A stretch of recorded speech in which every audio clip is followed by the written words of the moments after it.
Okay. Here we go. We are streaming today.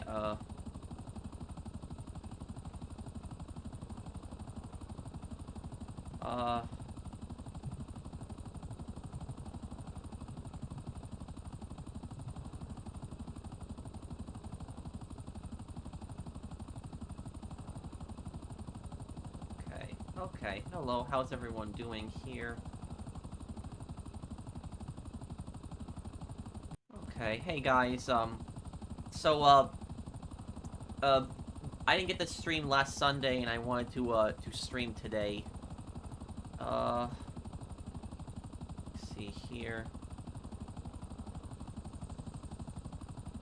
Bro, why do you have to rest like us like this? It's been way too long. Get your traveling, but you have priorities? What are you talking about, dude? And hi guys. Hey, Katos. Hey, Jonathan. Hey, everyone. So anybody who needs help, just join my session and I'll help you out.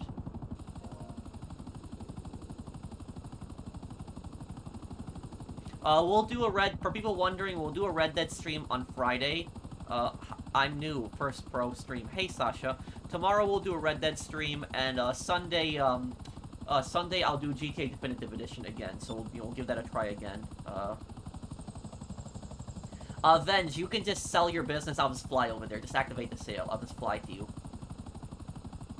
I really love your Call of Duty World at War playthrough. Well, there's still going to be 2 more videos. There's a zombies video, and then there's going to be like the video of me reacting to the downfall scene in that movie. Thank you, Nine, for sponsoring the channel.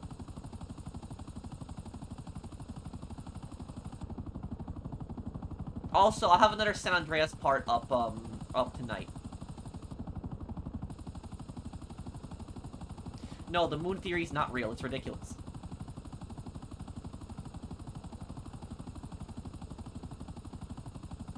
Hey, Mitchell, what's up, man?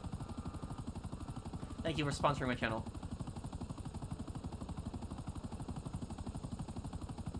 Do you think we're gonna hit the community challenge? I guess we'll see. I think we will. Yeah, Venge, you can just activate the sale. I'm right outside. Okay, Enter a van. Oh, no, is it? Oh, God.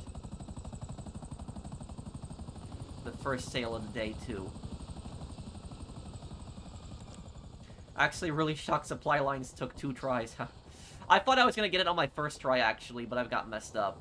Thank you, Blinded Eagle, for the super chat. Oh yeah, I'll do the second game too.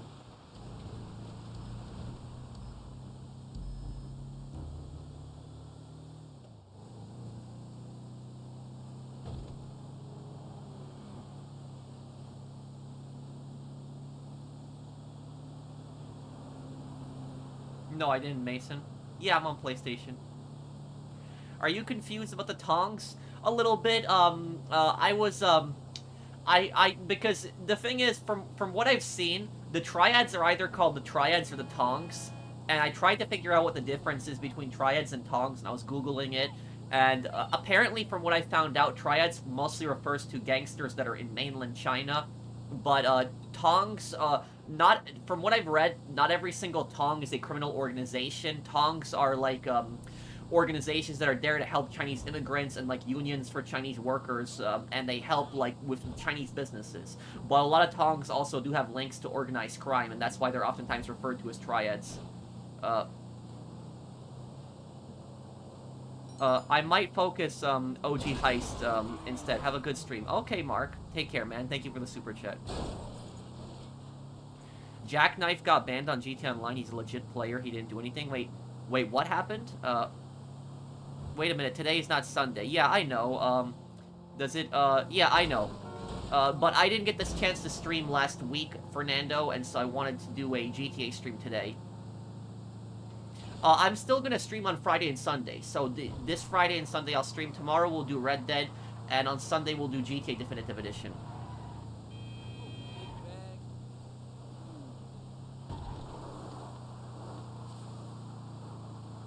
Watch that lame Tyson and Paul fight. Oh, I did. And I lost money on the fight too. I put $80 down on Mike Tyson because I really thought that Mike Tyson was gonna win, but that fight was just so disappointing. Honestly, I was more pissed about Mike Tyson's performance than losing the $80 because I thought that if Mike Tyson lost, but he at least tried more, I wouldn't have been as pissed. I get it that he's old, I know that, don't get me wrong, but I'm actually just surprised that he went that he didn't go all in on Paul when he had the chance. So I'm honestly just surprised by that.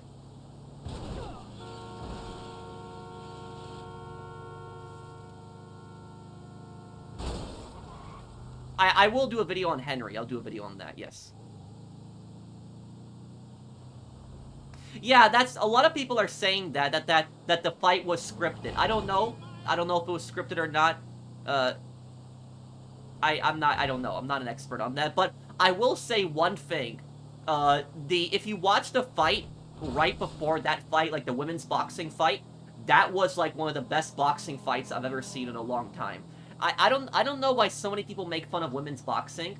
That fight was really good. Those two women boxers that were fighting right before Mike Tyson and Jake, that was a really good fight. So I don't know why people say like women's boxing isn't serious or they laugh at it. It was actually a really good fight.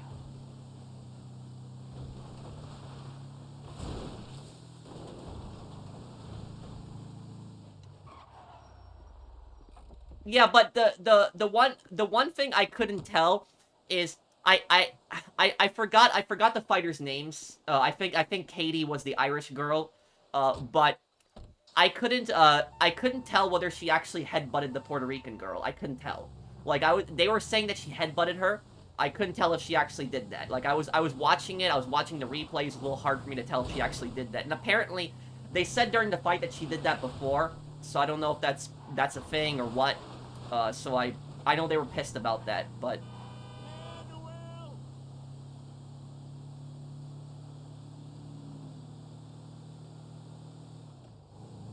I got accepted into a community college. They still have to see my transcript, but I'm good. But if I can choose when to take my classes, any advice? Um, well, everybody has their own different likes and dislikes. When I was in college, the classes that I tended to avoid is any kind of math classes because I just absolutely hate math. I was never good at math, and I know people think that I'm like some genius at math because of my money guides, but no, I've actually hate math. I like business. Don't get me wrong, I like business, but math I'm just not a fan of. I can do basic math and like math for like business costs and stuff like that, but the type of math that I really hate is I hate like calculus and statistics and all that other stuff. I never liked that. So whenever I was in college, if I could avoid those classes, I could.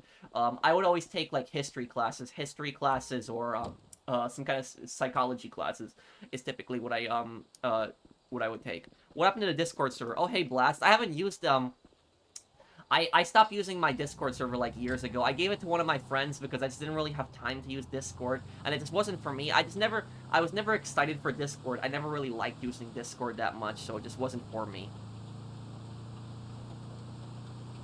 Pro, how did the police mess up the O.J. Simpson crime scene?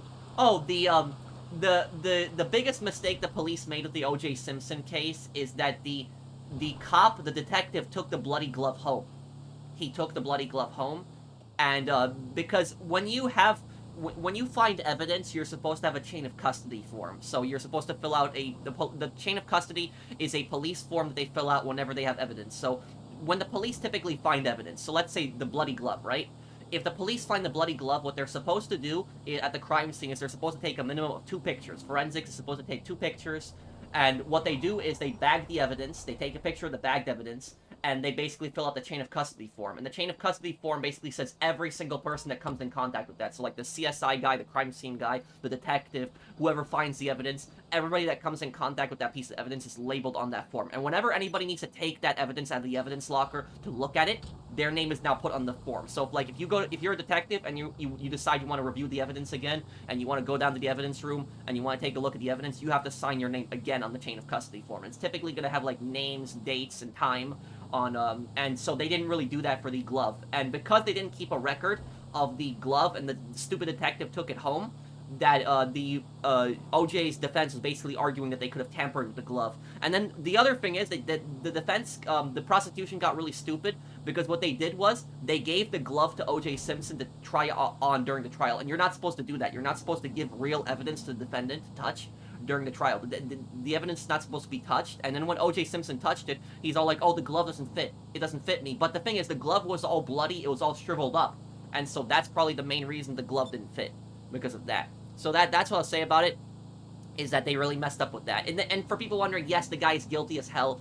There's these stupid conspiracies. Oh, OJ didn't do it. He was framed. He was innocent. But they can never explain who did it. It was OJ. He clearly did it. He's a murderer. So just because he was found not guilty doesn't mean he's not the killer. He was just found not guilty in a court of law. Doesn't mean he's not the killer.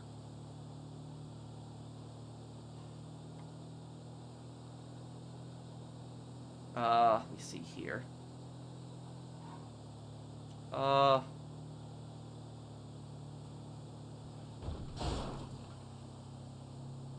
I'm more of an agnostic. Oh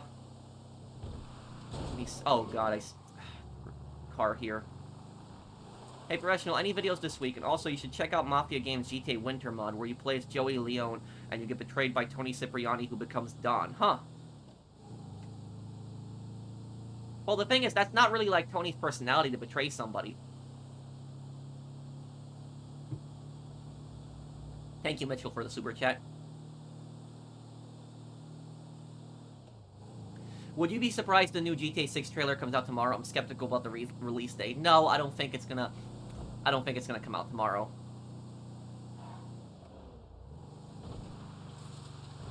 Thank you, Mr. Jesus. I think it's probably gonna come out in December.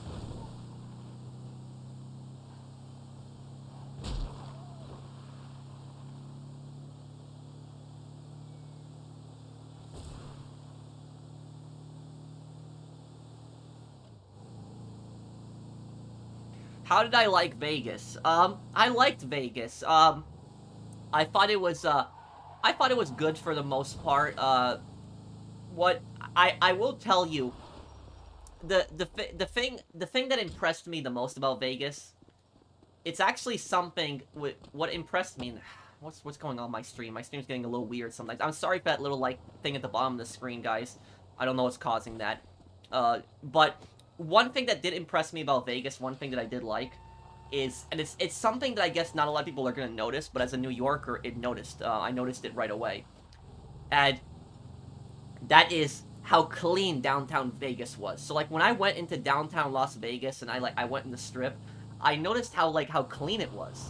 Like there was no garbage on the streets. There was no garbage on the streets. It was clean. There was no trash anywhere, and I was generally surprised by that. I did see a few homeless people on the streets, but I didn't see like any garbage, any drugs or anything like that on the streets. Nothing like that. So like the sidewalk was pretty clean. And I know that I might be over exaggerating when I say this, but like as a New Yorker, if you go into downtown Manhattan, you will see garbage everywhere. So like even in the typically nice areas, you'll still see plenty of trash, plenty of garbage all over the place. So I was just pretty impressed by that, on how they managed to keep Las Vegas so clean. And I guess it's primarily for the tourists, because if the tourists see garbage, they're not going to visit the city. That's probably the reason. But I was very impressed by how clean it was. But the things that I didn't like about Las Vegas, and this one isn't really a hang on, my capture card is like going crazy right now. Yeah, reset it. Okay, yeah, I don't know why it's doing that. I gotta take a look at my capture card afterwards. It's like glitching out right now.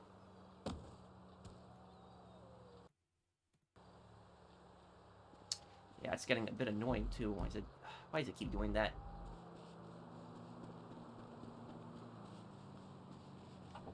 Okay, I'll take a look at it in a moment here. Oh, was that all of them? They were all of them here.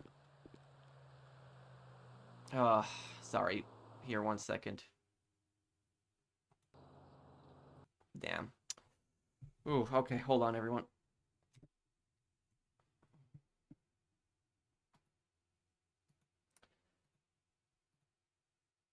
Yeah, I'm sorry about that, everyone, with the capture card. I don't know why it's doing that. It's getting a bit annoying.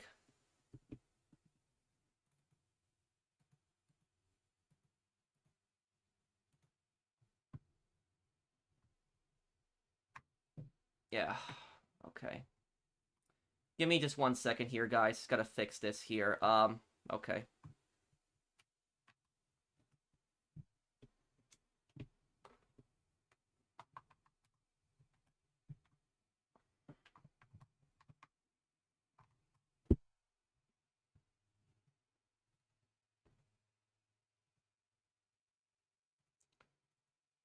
Okay. Okay, hold on, everyone. Just give me 1 second. I'm sorry about the stream. It was just, ugh.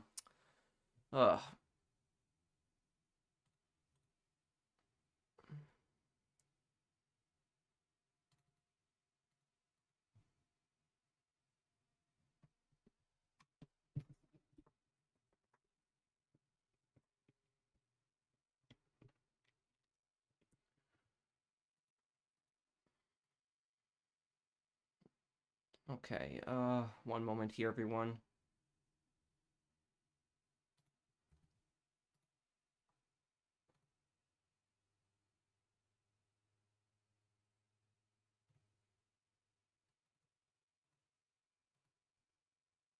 Okay, there we go. Camera's back.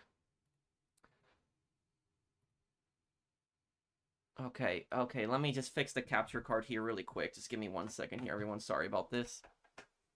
And I'll continue my Las Vegas story here in just one moment. Hold on 1 second, everyone.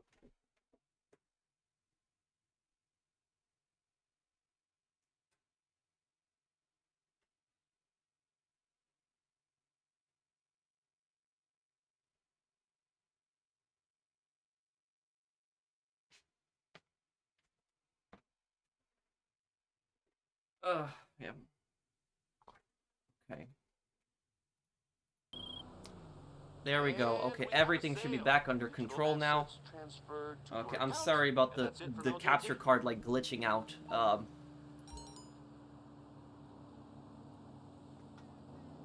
Okay, now what I was trying to say about Las Vegas earlier now is what I don't like of one thing I didn't like about Las Vegas, and I noticed this was pretty common, and I don't think this is really the fault of the city. It's more the fault of the people that are in the city, and a lot of the people are tourists, so it's not really Las Vegas's fault. But I still thought I would say it, and that is that in Las Vegas, so many people jaywalk. Like it is so common. And it's just as common as New York. Like in New York, people jaywalk all the time. Which jaywalking is just crossing the street with its when it's red light, when it's green light. I mean, or they'll be crossing the street and not a crossing. They'll be crossing the street in the middle. So like a lot of people do that, especially in downtown. And I would see like cars would be honking. There would be people constantly trying to run across the street when there's traffic incoming. And so I would not be surprised that a lot of people get run over every year in Las Vegas because of the fact that like so many people jaywalk. It's ridiculous. It's and yeah, like I said, it could be the tourists who don't. That's who it could be, not really Las Vegasers. So it could be the tourists. But I will tell you that I was walking to Target, and I was walking to Target. I almost saw a guy get run over who was jaywalking. So like that's what I like. There's so many people just do it constantly. Like they will just run across the middle of the road.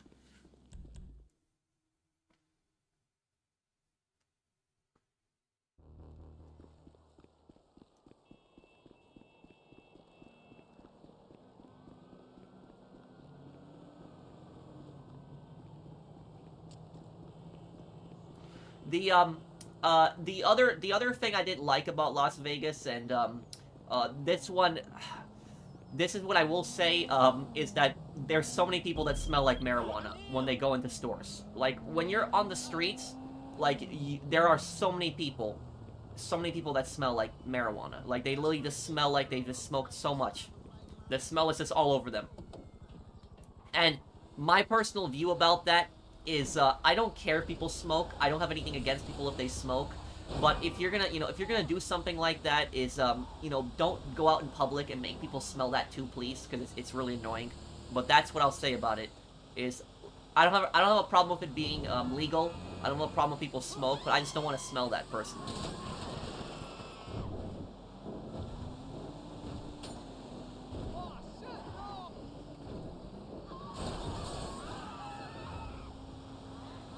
Most dangerous gang, Leones with a shotgun or the Sharks SVU hit squad. Oh,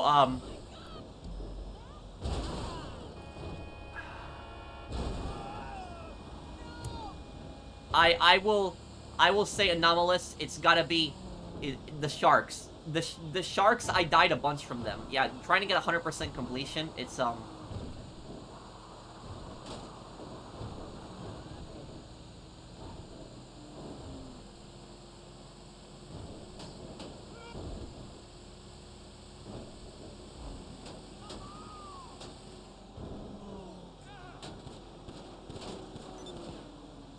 yeah, yeah, but in casinos you're allowed to smoke cigarettes, I know that. Hey, Oscar, thank you for the super chat.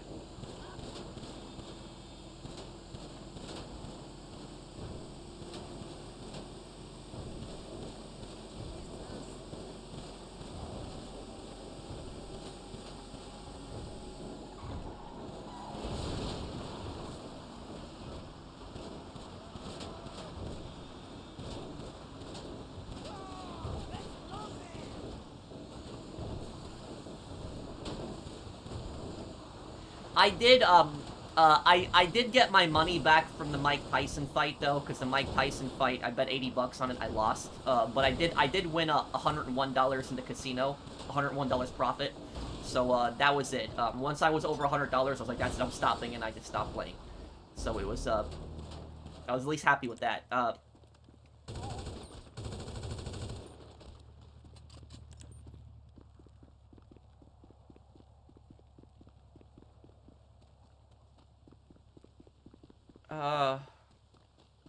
Well, Sniper Elite Resistance is coming out in January. But, did anyone else see that, that Mike Tyson fight? Do you guys think that that fight was actually rigged? Because I don't know.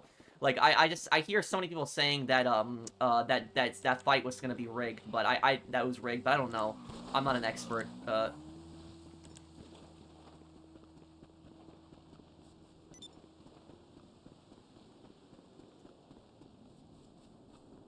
I'm so disappointed because I literally just wanted to see Mike Tyson just knock Jake Paul out. I was so disappointed. Have you ever watched The Price is Right much? I've been watching a lot of Bob Barker era episodes and it's been so addicting. No, I've never really watched it. Bob Barker, I remember he was on, yeah. He passed away a number of years ago, I'm pretty sure. It was I think he was on WWE once, and did he voice a GTA character? I don't. And, no WRV. Red Dead Redemption is typically on Fridays, but I wanted to stream GTA today, because I haven't streamed in last week.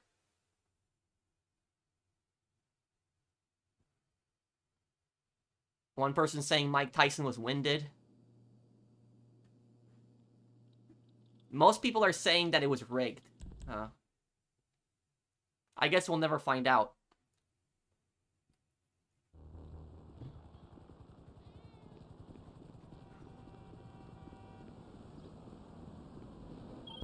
It sailed.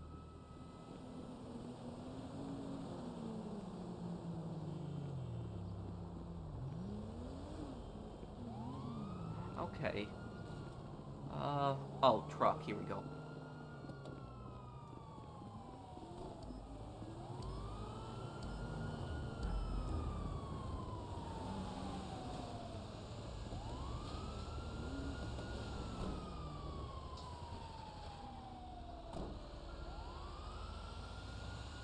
What's your question, Miguel?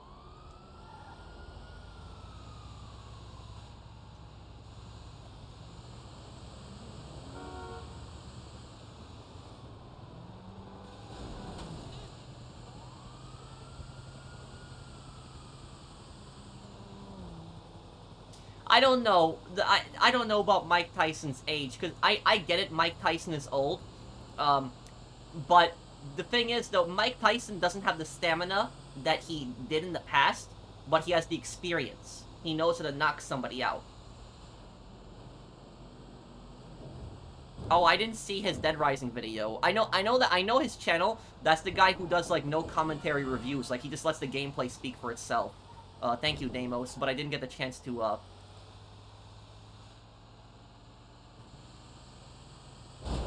didn't get the chance to watch it.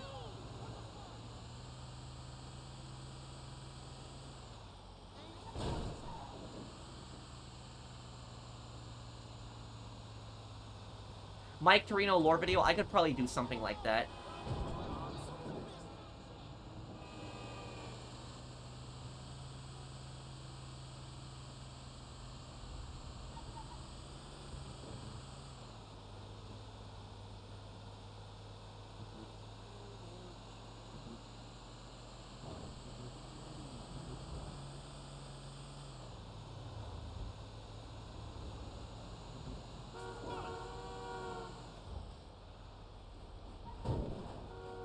Johnny K lore video? Yes, I want to make that one day, but when I finish San Andreas, I have a few San Andreas lore videos that I want to make. What's the San Andreas lore video on the 29th? Oh, it's gonna be a real-life location that I visited.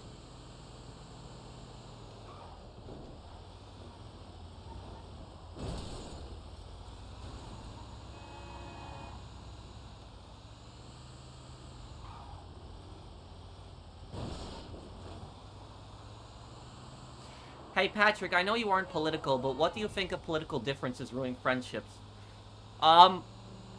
Here's what I will say about that. The only time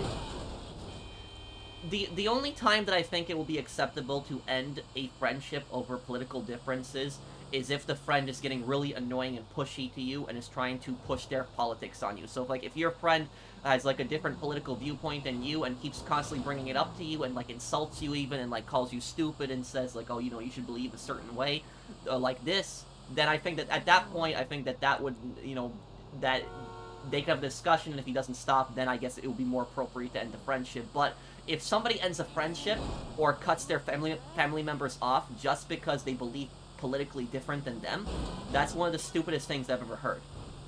That's honestly just so stupid. It's like, just stop not talking to somebody, not talking to a family or friend just because they believe politically different than you. That's stupid. And that's idiotic. And if I met somebody like that, I would just call them an idiot. Plans to replay Dead Rising and Saints Row in 2026. Oh, I'm not gonna replay Dead Rising 1, but I will play Dead Rising, I'll play Dead Rising, what is it, Case 0, and I'll play Dead Rising 2.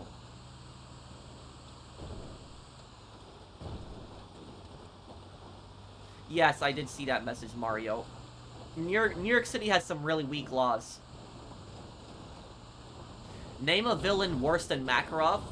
Hitler in Sniper Elite. I love your videos of The Godfather to Don's Edition. Thank you, man.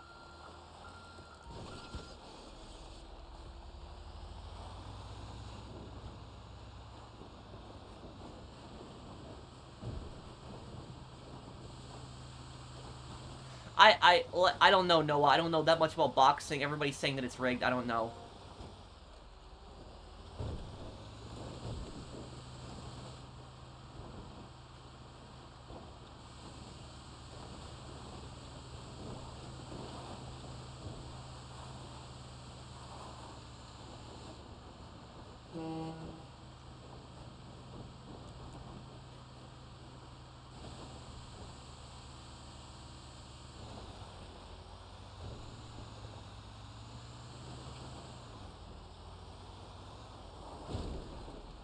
Can you do a video on the scam GTA 6 ripoff called Paradise Game? That's on the PS Store at the moment. I want to hear your thoughts. Wait, it's on the PlayStation Store now? No, no. It's oh my god, I can't believe that Sony approved that. Oh no. Oh no. Thank you for telling me, Vince. Yeah, I'll probably do a video on it. That's great.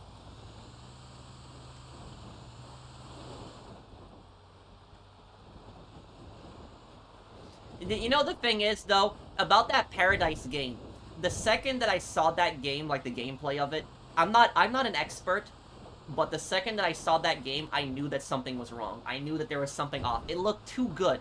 And like the interactions, like the AI interactions, it just felt completely off to me. It felt to me like that zombie game, what was it, the zombie game, what was it called, the scam game, what was that game called, the day before, was that was it, what was it called, what was the name of the scam zombie game, what was that called again? The fake zombie game? The day before. Yeah, that's it. Day before.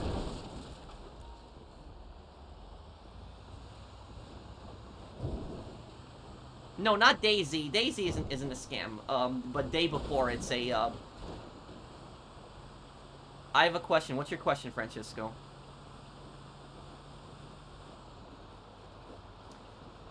Hey, Jam, I just got back, yesterday. I've just been traveling for like a week.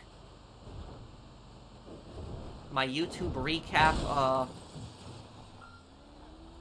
how do I check that, Razones?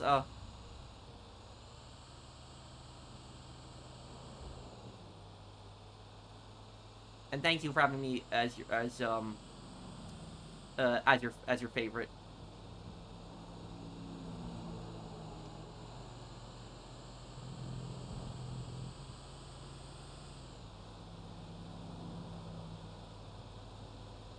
No, Days Gone wasn't a scam. It was a good game. You were my most watched gaming creator on Gaming Recap. Well, thank you guys. No, I never played Rising Storm 2 Vietnam. I did actually play the original Rising Storm at one point. People forget Rising Storm 1. Everyone remembers Rising Storm 2, but Rising Storm 1 was in the Pacific. It was America versus Japan. I played that game. But I didn't play Rising Storm 2.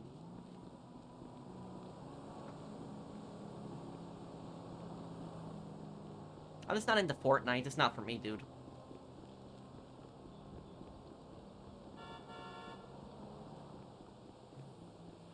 Did I drive to Las Vegas? No, I took a plane.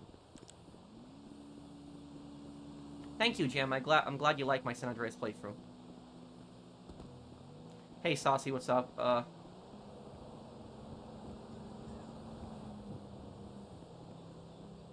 But is that Paradise game, Vince? And thank you for the super. Is Paradise really on the PlayStation Store? Can somebody check that for me? I can't check it right now. Is it really in the PlayStation Store?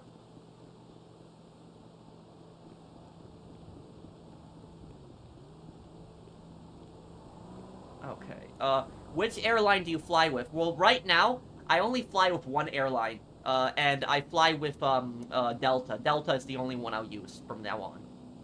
Because whenever I fly Delta, I don't have any complaints on Delta. Delta, I've always had really good service. The customer service is good. It might be a little bit more expensive, but it's such a much more enjoyable flight than United and American Airlines are terrible. Like, it's just terrible flights. Yeah.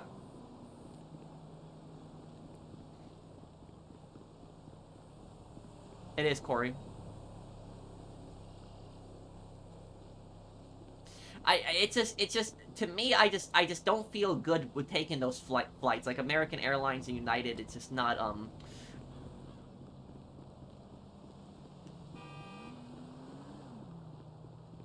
And the thing is, though, I will tell you about American Airlines. About them is my town that I live in the Midwest has an airport. But the town that I live at in the Midwest, it's a small airport. It's not a large airport at all, so we don't have, like, the, really large, thing 737s, which are called. We don't have that. Our runway wouldn't even be good enough for it. It wouldn't be long enough. And so we use, like, smaller and medium planes. I don't know what those are called. I'm not a plane guy. But, I have to basically board, like, if I'm flying to, like, Vegas or flying to, like, New York, I have to board a second flight. So I get a stopover flight. I usually stop in a middle city. So usually I will stop in, like, Minneapolis, Chicago. Sometimes my flights will take me to Texas to stop. And then, up to, like, New York if I'm visiting family. Yeah, basically around that. And those small, like, middle flights that I take, the American Airlines planes were disgusting. Like, those small, like, planes that I get on the American Airlines small jets. It's maybe, like, 50 people on the jet in total. It's not a very big jet. And the seats are disgusting. The carpet is, like, ripped up if it even has carpet. It's just not good.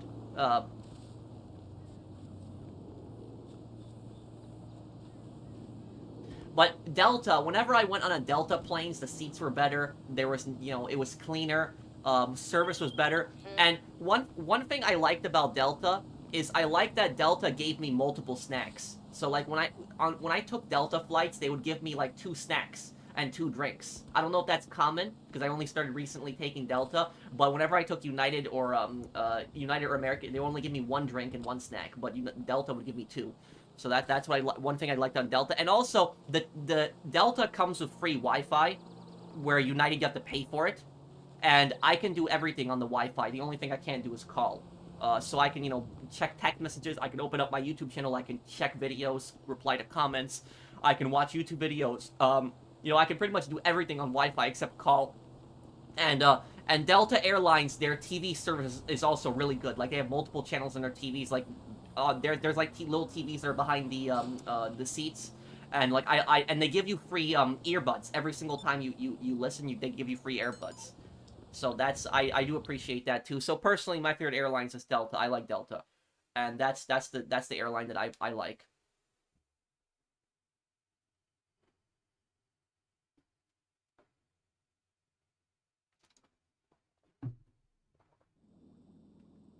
Paradise Game is on the PlayStation Store. Wonderful. Well, I will. I don't know how Sony approved that.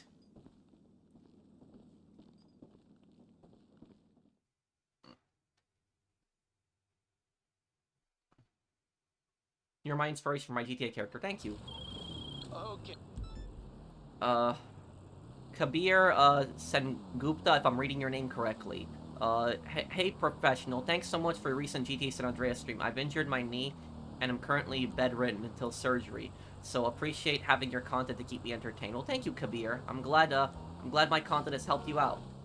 Thank you, man. Thank you for checking out my streams and videos. Barely played the Stalker games. Earlier, I finished the entire Ace Attorney Investigations collection. Awesome games. You'll definitely love what unfolds in them. Looking forward to your playthrough of it, Pro. Thank you, Bunny. Thank you for the super chat.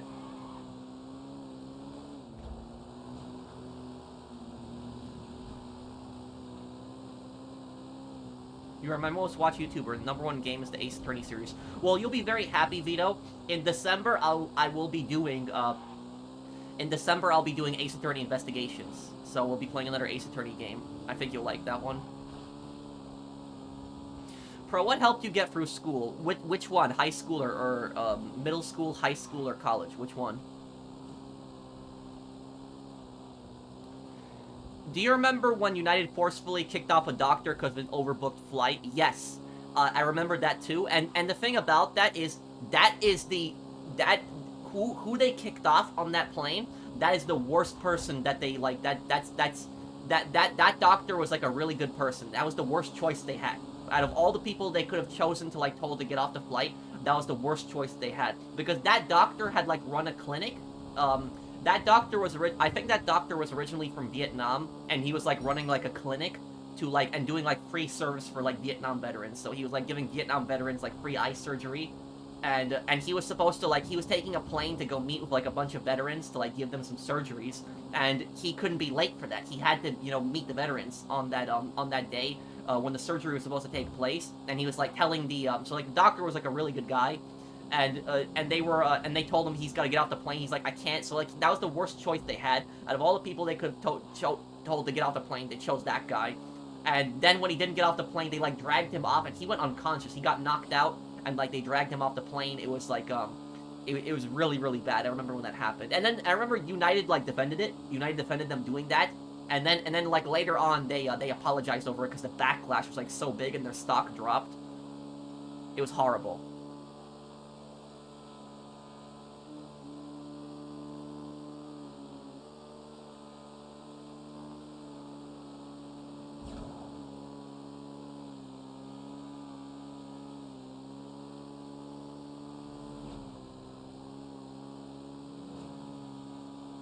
Oh, that's hot. He got punched? Oh, man, that's...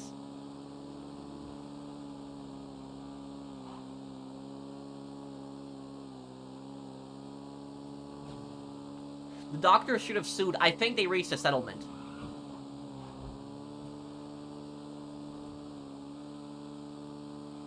Oh, I don't know what a budget European airliner is from, like.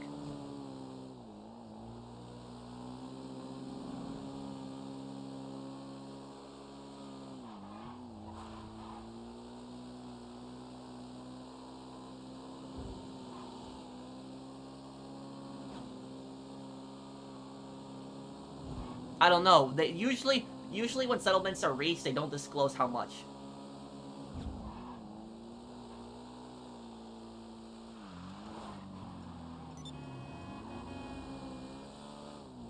Thoughts on the recent San Andreas stories released by SA Squad? Will you be doing a playthrough? Who would have been your choice for main protagonist? I actually liked that they didn't choose a Grove Street character, because a lot of people, and the thing is about San Andreas stories, Kabir, thank you for the super chat. When San Andreas Stories was, a lot of people thought that San Andreas Stories was coming out next after Vice City Stories. And most people actually thought that you were going to play as Sweet. That's who most people thought that you were going to play as. Like in 1990 or, 1989, they thought you were going to play as Sweet before the events of San Andreas. But I'm actually happy they chose, like, a character, even though the mod is not canon, I am happy that they chose, like, a character that's not part of Grove Street. So you play as, like, Caesar's friend, Jose. Oh, that's good, Aiden. I hope it works out for you. What's your question, Menacing?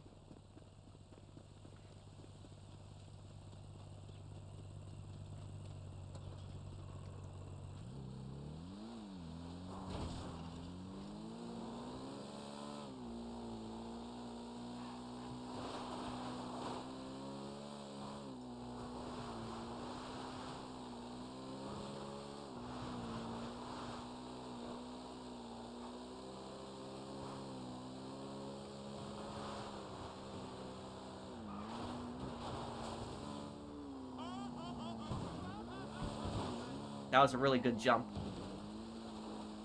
Are you a vegan? No.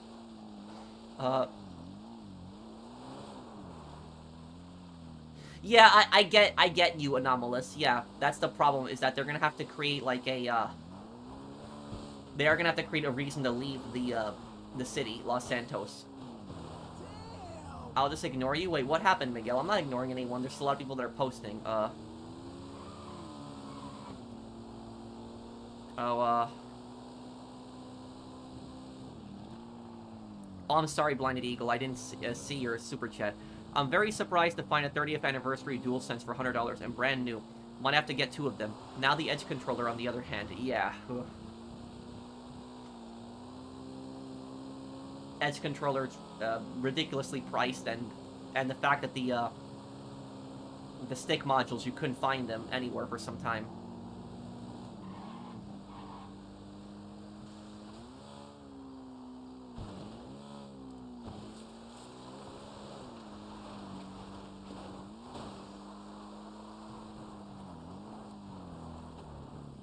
Do you recall my post I just sent you, Patrick? Wait, what is it? Can you just remind me, dude? I'm sorry, I just get so many comments from people. You don't have to super chat me again. Just tell me, what you wanted to ask me.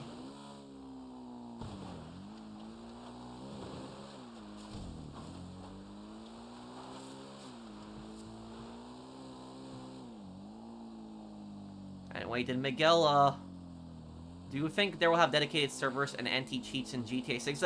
I don't know, Miguel, but they better have dedicated servers, because if this is a multi-billion-dollar game, they better have dedicated servers. No, Miguel, I'm not ignoring you. There's just so many people that are commenting. Just...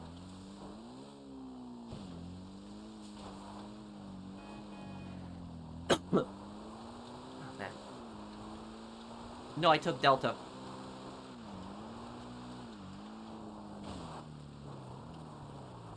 It was about when Indian companies, or any companies in general per country, get in a heap of trouble for renting out the scammers. Yeah, what about that? I did, Mario, I heard about that.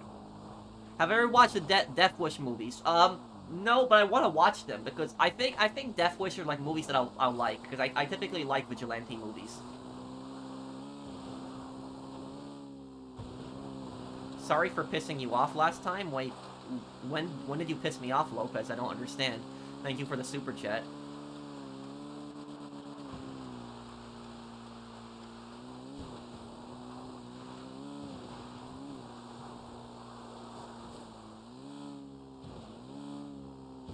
What would have happened if CJ braved Edgeworth? Oh, that would have opened a Pandora's box. I haven't really had a bad experience with Delta. Oh, great. This...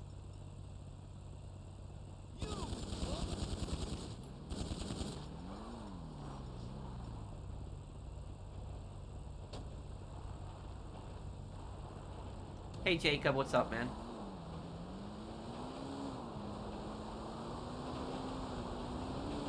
Oh, God.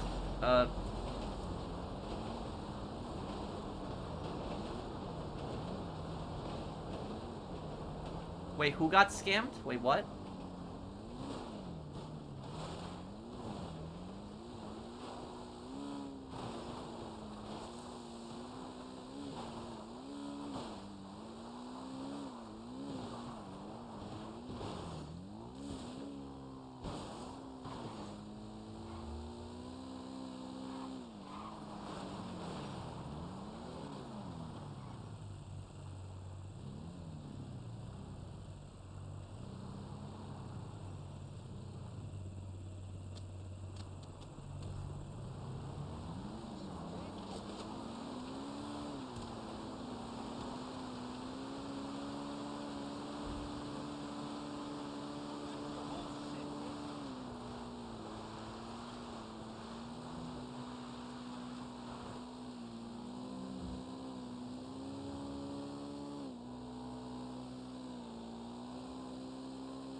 And, Lopez, what were you talking about, man? That you pissed me off of what? I don't understand, man. Uh...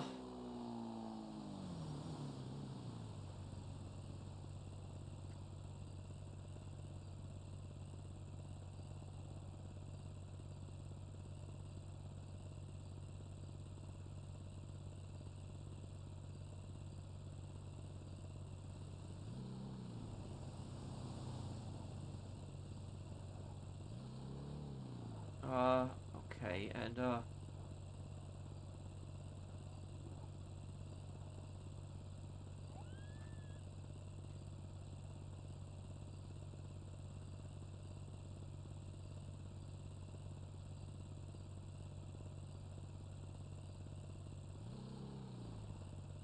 And wait, don't, Okay, here we go.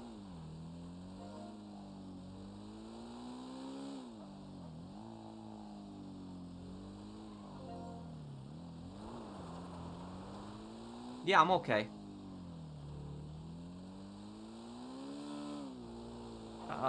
Halo? Not been that much into it. Yes, Bully 2 would be a controversial game.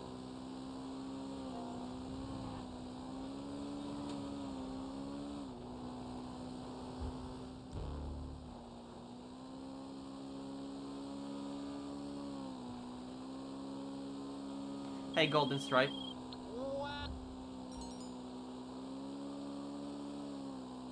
Do I have good memory?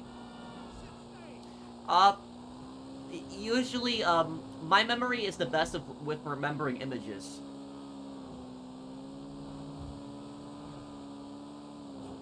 Images and times, I would say, yeah.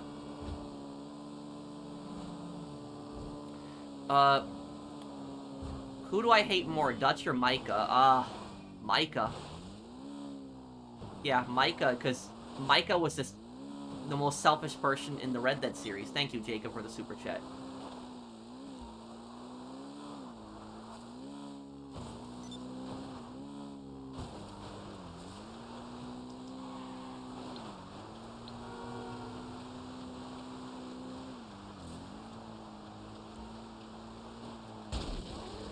Whoa. I need to get invited to an MC.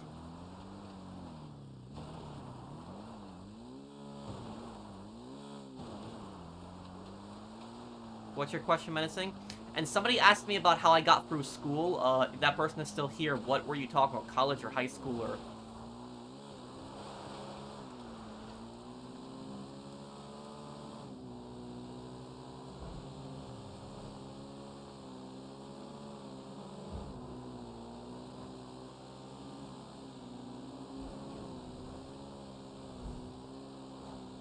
High school, I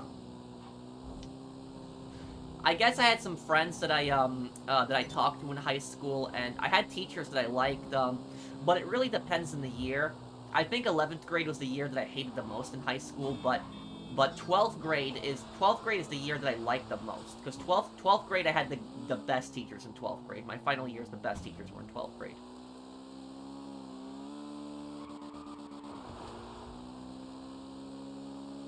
What do I think of Blue Sky? What's that? Thank you, Mario, for the super chat. What is the most tedious thing in GT Online? Getting 111 crates.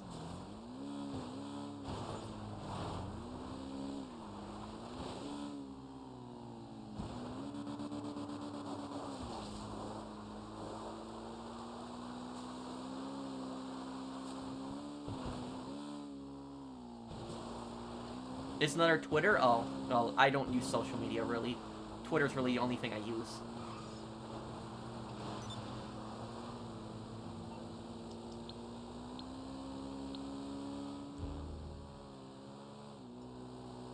Well, I don't know. I'm gonna tell you about the Mike Tyson fight. I'm just pissed about it. I'm pissed. I was expecting more from Mike on that. I know he's old. I'm not, I don't want him to hurt himself, but it's like I was expecting more from Mike Tyson because they hyped this up like this fight so much, but that fight was just boring.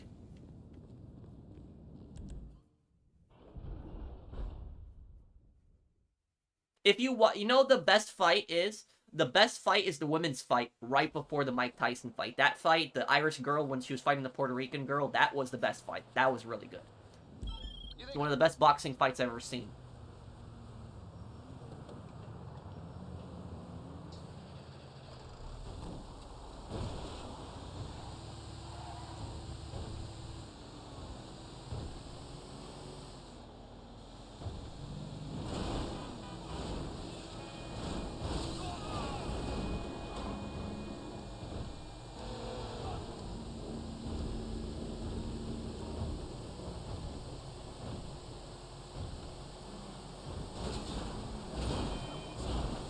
And also, I will tell you something. When I watched that Mike Tyson fight, when I saw Jake Paul's entrance, just like coming in with that stupid car, like just driving into the ring with that stupid car, and then like wearing $1 million shorts, I was like, okay, I was like, Mike, you better knock him out. That's basically what I was thinking.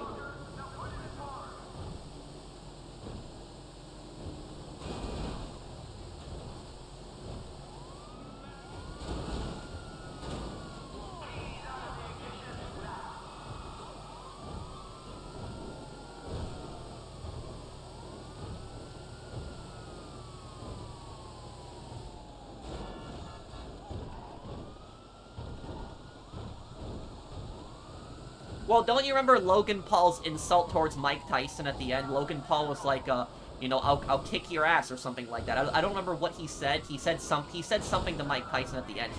Logan Paul just insulted him. Logan Paul's even worse than Jake.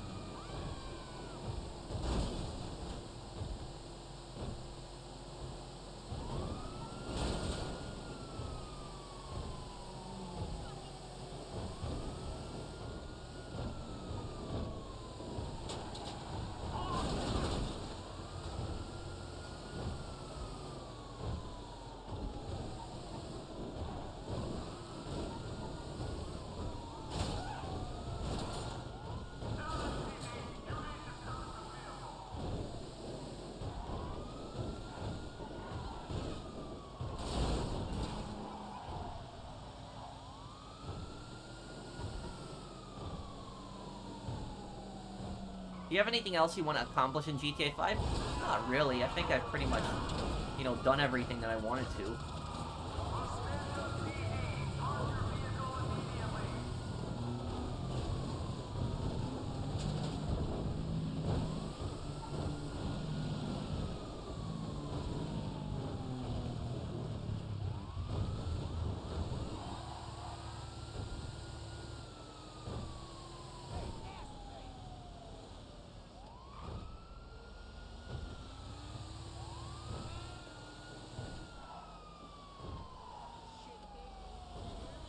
There we go, we're here.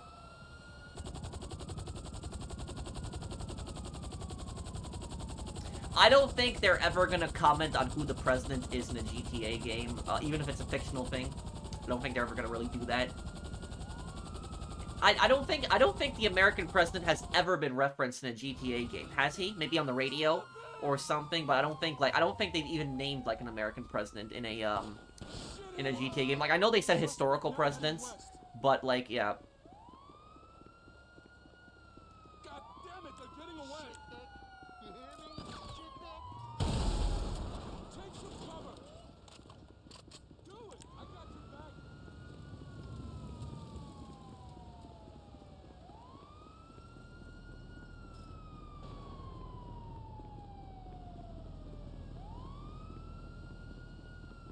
How do you get income? Well, my money comes from, mainly from YouTube, but I also have a rental property business.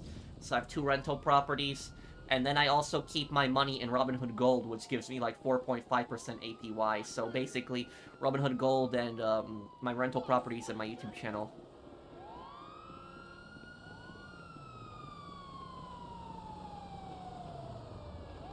Have you seen the new grocery game CEO interview blasting Rockstar? I gotta watch it. What did he say? I think Dutch is worse because he willingly and knowingly kept Micah around and listened to him over the rest of the gang. By the way, I recently beat Red Dead Redemption 2. Thank you, Jacob. Well, yeah, Micah was basically like that poison that was slowly destroying the gang.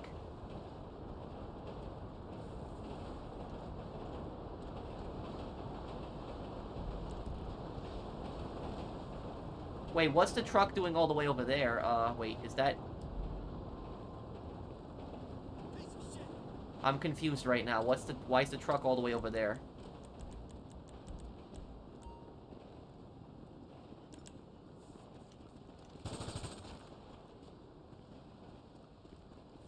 Oh, wait, True to Kaiser. Yep. Thank you, Mr. Waifu. Yeah, I was debating on who I wanted to dress up as, and I still have one more Fallout video to make, to upload, that was recorded for, like, the, Caesar's Legion cosplay, but I was thinking, why don't I do Caesar's Legion? Because, and the reason I decided to do Caesar's Legion was because there's so many NCR people always dressed up during those events, and there's not that many Legion people, but there was actually a lot more Legion people this year, so I was like, I'll dress up as the Legion, and I was thinking, what Legion character do I want to be, and I was like, I'll do Boldface. So that's who I ended up being.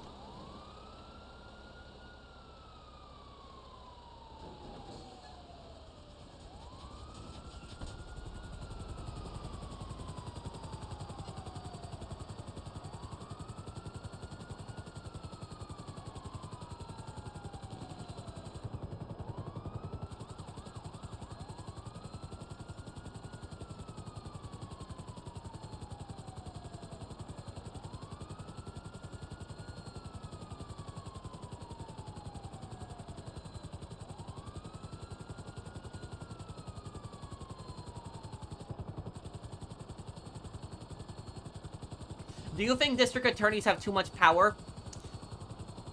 Yes and no.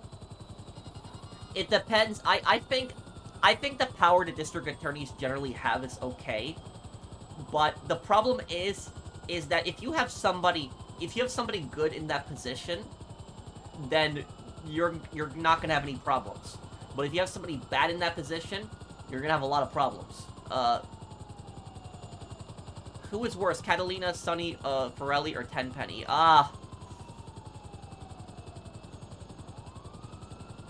That's a difficult one to answer. I would say Tenpenny because he caused so many deaths. He caused way more deaths than all of them. Thank you, Kabir. But, about the district attorneys, I'll give you an example of district attorney's power that's good, and I'll give you an example of district attorney's power that's bad. There was this case that happened like a couple years ago in New York, in where I grew up in my state, and this happened upstate. It wasn't in New York City, but basically what happened was a number of years ago there was this law passed in New York City, New York, the entire state, and the law was called the SAFE Act. And what the SAFE Act basically did was it limited the magazine capacity for like guns in New York City or in New York to 10 rounds. So that was the max that somebody could have was 10 rounds, or no, 7 rounds. It was 7 rounds that it limited to. So the max that somebody could have in their gun was 7 rounds. But the problem with that, and this is why I say the politicians are so stupid, because they pass these laws without even thinking about them, is that virtually all semi-automatic handguns have a 10-round capacity. So almost all handguns are 10 rounds. And so what that law basically did was it pretty much made every single handgun, every single semi-automatic handgun, illegal overnight. And it got taken to court, and what happened was the New York court, instead of reversing the law altogether, they made a really stupid ruling. And in their stupid ruling, what they said was that you can own a 10-round magazine, but you can only load it to 7. So that was one of the stupidest things I heard. So like, you can own a 10-round magazine, but you can only load it to 7. So if you have a 10-round magazine and you load it to 8 rounds, you put in 1 extra bullet in there, that's technically a felony now. And that was one of the stupidest laws that got passed in New York. Now, what happened is, a couple months after that whole thing with the law, there was a veteran. I don't know if he was an Iraq War veteran or an Afghanistan veteran. That I don't remember. The only thing I remember is he was a veteran. So there's a veteran driving upstate in his pickup truck in New York, and he had a handgun in his glove compartment in his pickup truck. Now, he was legally allowed to have that handgun. He was legally allowed to have it in his truck.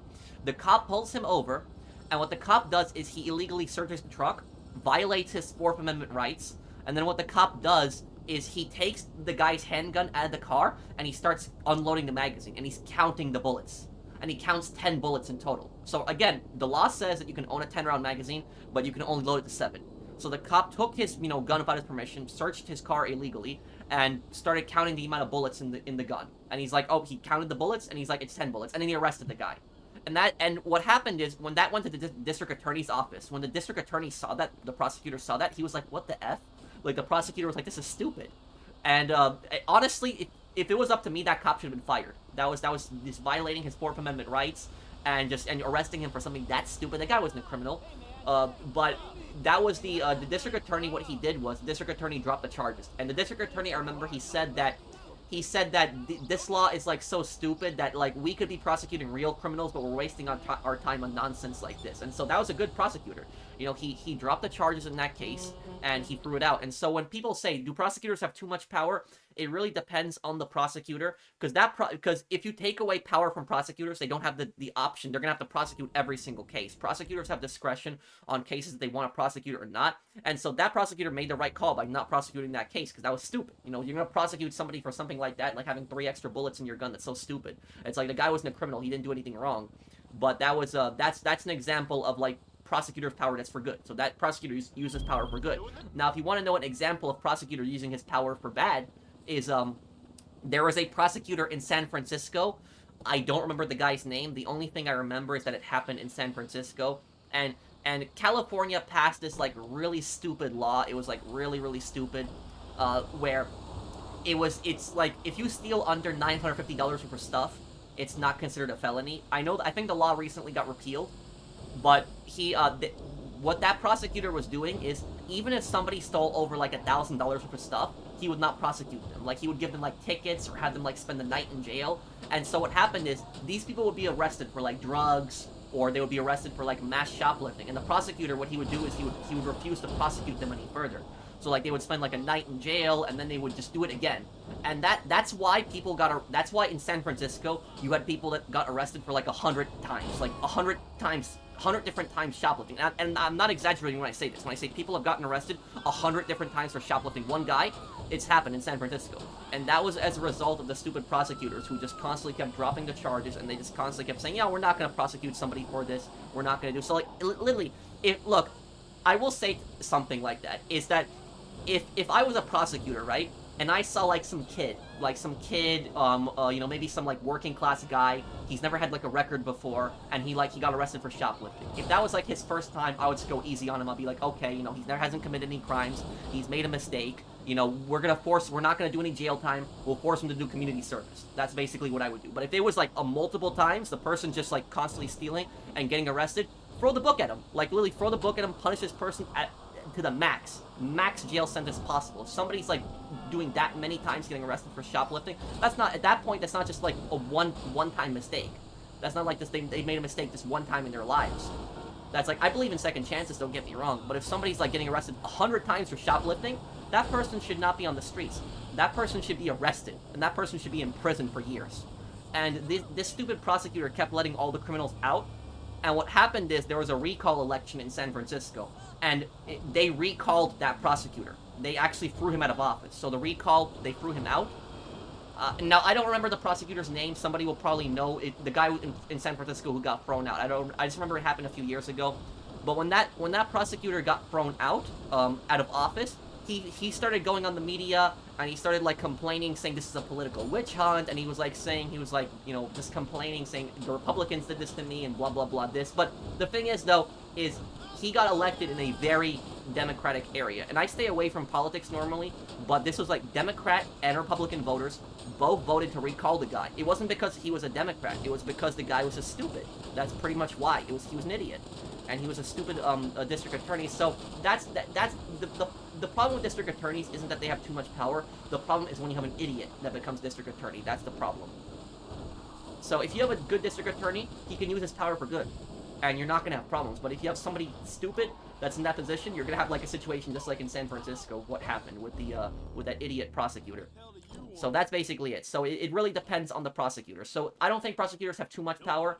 I think that the power that they have is fine. I just think it really depends on the person that's in the position. Because you can have a good person or you can have a total idiot in that position. Chesa Bowden. That's him. Yeah. So that's the guy. Yeah. But yeah, I mean, come on. Like, seriously. Like, if it's like some kid that's like shoplifting like the first time, then okay, you know, don't throw them in jail. But, like, make them do community service. Make them, like, help out around their neighborhood or something like that. But if you got, like, an adult that's, like, doing this and they're, like, constantly stealing over and over and over and over again, constantly getting arrested, that should be a multiple-year jail sentence, prison sentence. They should not be getting out. Like, that's ridiculous. That's just disgusting. Honestly, like, I don't know how anybody can sit there and tell me that somebody has been arrested, like, 100 times for shoplifting and they're still not in prison. I don't know how somebody can explain to me why that person shouldn't be in prison. Pro, what, Detroit, BMF, Metal Gear Solid 5, New Vegas, Naruto? Wait, what? What's your question, Red? Thank you for the super chat. Are you asking me when I'm playing those games?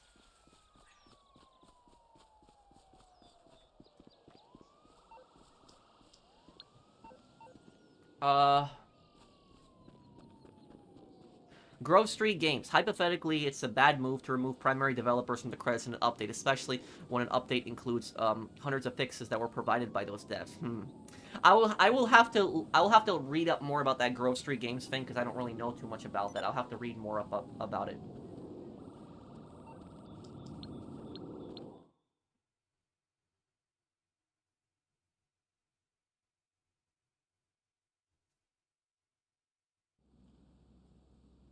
Oh, my opinion on the death penalty, I think that it should be up to the family. That's what I think. The victim's family. I think it should be up to them. If they want to pursue the death penalty or not. And some families don't want to pursue the death penalty. And the reason they don't want to pursue the death penalty is because this is actually a very rare mission that he has. A lot of you guys have probably never seen this MC mission. This is an extremely rare mission. Oh, and the guy's smoking here. You get this mission if you're selling like half of the weed product. So this is probably the rarest MC mission in the game. Yeah. So this mission very rarely appears, but you'll be selling like the weed warehouse and like half of the product, and you'll get this mission. Yeah. But about the what I was saying about the death penalty is some families don't want to pursue the death penalty, and the reason they don't want that is that the media, what the media does a lot of times is they manipulate a lot of stuff that people say and that people say Because what I see from the media a lot of times is the media will say the reason that families don't want to prosecute like the death penalty is because they don't want the person to get executed, or they believe that like killing, you know, won't bring their family member back. But that's not always necessarily true. The main reason that families don't want the death penalty pursued, it's not because they believe that killing the person is wrong.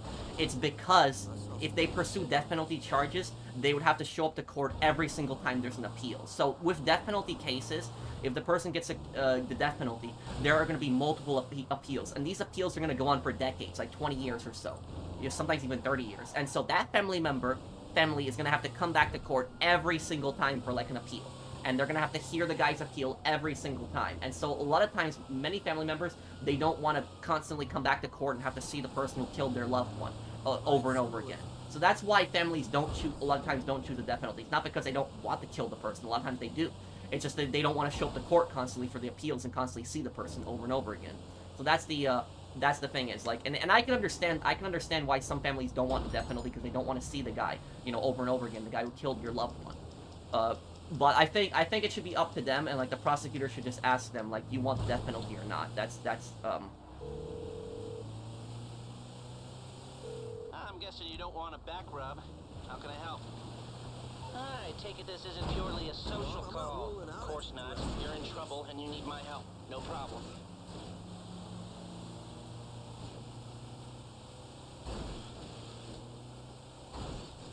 And I will also say something else. Here's the thing: if somebody does not get the death penalty, then they better be put in a prison for life. They better stay in prison for life. They better stay there. I remember that when I was in college and I was studying criminal justice, my teacher sent us this article, and it wasn't like he didn't tell us to read it or anything like that. It wasn't like an assignment. He just sent us an article, but I read the article, and the article basically said that like New York State is proposing like a law. This is like years ago. I don't know if it passed. I would have to look that up. But New York City was like proposing like a law that no matter what crime you committed, no matter what the crime is that if after 15 years you're eligible for parole. Now, that doesn't mean that you're going to get out after 15 years. It means you're going to have to go up in front of a parole board, and they're going to have to determine whether you are reformed or not, if they're going to let you out. But there are people that should never be eligible for parole. There are certain people that should never be eligible for parole. I don't care if they found God. I don't care what they do. I don't care if they're the nicest person in prison. I don't care. Like if some people have done such horrible things, they should never, ever, you know, get out. They should just be in prison for the rest of their lives. They should never be eligible for parole. And I will tell you, these priests, a lot of times these priests are some of the stupidest people ever. I'm not trying to insult any religion or anything like that. What I'm saying is these priests oftentimes visit these inmates, and then like these guys are so manipulative. They will manipulate these priests, and they'll make these priests feel believe that they've changed, that they're like good people, they've like found God and all this other stuff. And these priests will then go in front of the parole board, and they'll be like, I talked to him, he's found God, you know, he believes that what he's done is wrong, he's not going to do this stuff, but the priest is just being manipulated. And these priests, they see good in everyone, they try to see good in everyone, but what a lot of these priests don't understand is that some people are just evil, and they will like never change. So I understand where the priests are coming from too, that they want to try to find good in everyone, and they believe that everyone can change. But some people can't, and some people are pure evil. Like, some people will never change, you know, no matter what. They will just do horrible things the rest of their lives. Nothing will change them. So I will say these priests get manipulated very easily, and then they go in front of the parole board and they tell the person that oh, you know, he's changed. And like when you see that in like movies, you see that in movies where like priests will like testify for like somebody and say, oh, you know, I've talked to him in prison, he's like a changed man, he's found God. That stuff happens in real life. So it's not just something that's like made for movies. And that's all I would say, is that these guys get manipulated very easily by these guys. Didn't Billy Gray do that in The Lost? Yes, he did. Billy Gray did that in The Lost and Damned. Don't you remember there was like the pastor who was like saying, oh, he's like he's changed, he's found God, you know, he's a good man now.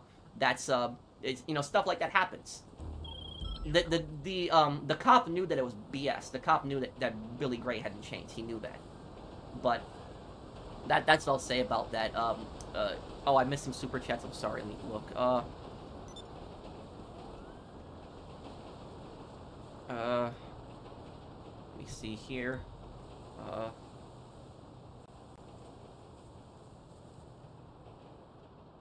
Tyson Fury. Oh, a British boxer. I've never really heard of this guy before. I don't know him that well, Bigly. Yeah, I don't know him that well.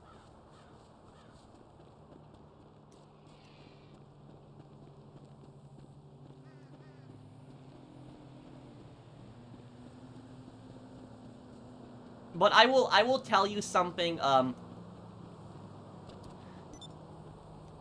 will tell you something though about the people who are oftentimes against the death penalty.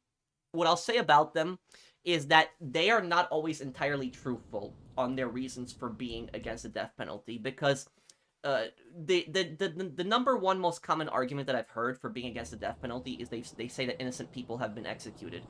And what I will say about that is that has happened before. I'm not here to deny that and say that that hasn't happened. But when that has happened in the past, I wouldn't blame that on the death penalty. I wouldn't say that that's the death penalty's fault. What I would say is that's the court's fault. The court got it wrong. The court messed up. It was the judge, the prosecutor. That's what I would say about it. The jury too. So I would not blame, and the detectives involved in the case. So I wouldn't blame the death penalty for like a situation like that. I would personally blame the courts for like that. So like the innocent person gets executed. I personally would not blame the death penalty. I would blame more of the courts who got it wrong and messed up. But what I will say about this is the people who are against the death penalty, if we have like 100% proof that somebody did it, like if we have video footage that the person did it, and we 100% know the person did it, there is no question in our mind, they would still be against the death penalty on that person. So that's what I would say is they would still always be against the death penalty. Now, the best argument that I've heard for being against the death penalty, it's not necessarily that one, but it's that it costs more money to execute somebody than to keep them in prison. And that is true. It is true that because all the appeals that people go through, because when somebody's put on death row, they go through appeals for like 20 or 30 years, and that takes up thousands of dollars. This is much more than keeping the person in prison for the rest of their life. So that is true, that death penalty cases do cost more money than life in prison. That one is true. But I will, yeah, that's just me. My viewpoint on it is I missed another super chat. Let me see. I'm sorry here.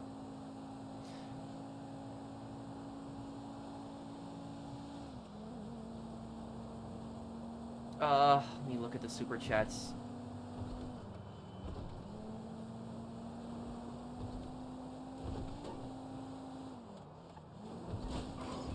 But I would support the death penalty for like murders, for cold-blooded murder. I would support it, and I would also support it for human trafficking. If somebody is like trafficking people as like slaves, I would support a death penalty for that as well. And I would also support a death penalty for some of these drug traffickers, like some of these guys who like move hundreds of millions of dollars for drugs. And the thing about the drug traffickers is that almost every single drug trafficker is a murderer regardless. It's like trying to find a drug trafficker that's not a murderer is like finding a needle in a haystack. Like virtually every drug trafficker is a murderer regardless. People argue that Micah is worse than Dutch because of his actions and for sucking up to Dutch, but if Dutch had a backbone or cared about his gang, he would have kicked Micah out of the gang. Yeah, but I think what screwed Dutch over is I think it was his ego, because I think Dutch was too much of a narcissist and he had too much of an ego that Micah, when you really think about it, is Micah is kind of like Emperor Palpatine with Anakin in Star Wars, where Micah is telling Dutch everything he wants to hear, not everything he needs to hear. Just like Palpatine is telling Anakin everything he wants to hear, not everything he needs to hear. So that's what Micah is he was just constantly, he would support Dutch no matter what Dutch did, no matter how stupid and ridiculous it was, and that's why Dutch gave him such a high position in the gang, primarily because of that. And to be a good leader, you have to have people around you that are willing to criticize you and tell you why you're wrong. I'm not saying to just insult you or just call you an idiot, but to tell you why you're wrong in certain aspects. That's ultimately it. Would I go to London one day? Yeah, sure, I would visit. My cousin is actually British, but he doesn't live in London. He lives near Manchester. That's where he lives.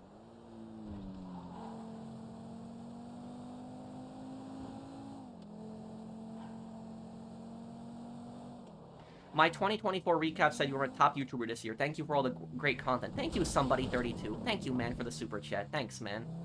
And thank you, James Paradiso. Have you been to Australia? If not, why not? I just never have gone, I guess. It just, I will be willing to visit, though. Thank you, James Paradiso. Thank you for the super chat.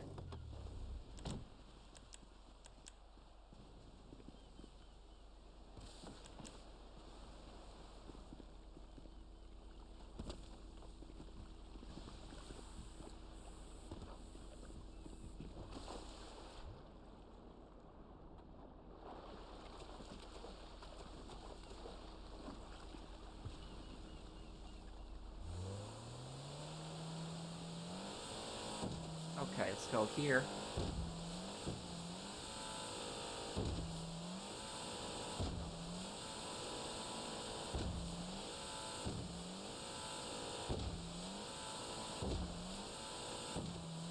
What borough are you from? Brooklyn, New York.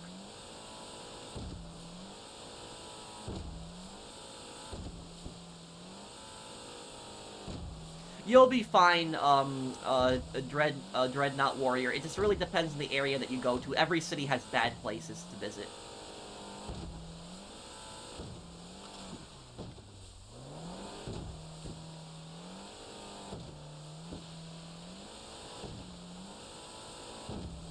On a scale of 1 to 10, 1 to 10, do you think we'll get another trailer in December for GTA 6? Yeah, it's highly possible. What are the worst types of human beings, in your opinion? Well, the worst types of human beings would be dictators. But if we're just talking specifically criminals, I would say the worst criminals would be child molesters, human traffickers, people who deal in slavery. And yes, there are criminals who do that. They sell people off as slaves. That still happens to this day. The Russian mafia engages in that. They engage in slavery, and the triads do that too. The triads, the Russian mafia, and the cartels, they all engage in slavery.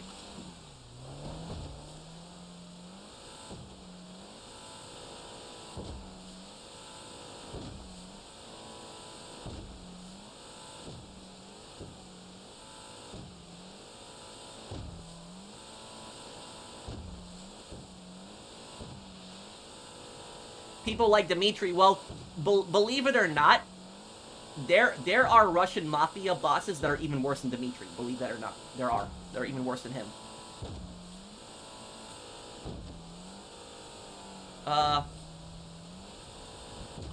You need one more person for a heist. Someone who can use a gun, drive well, and is trustworthy. Who do you pick? Claude, Tommy, or CJ? In which order?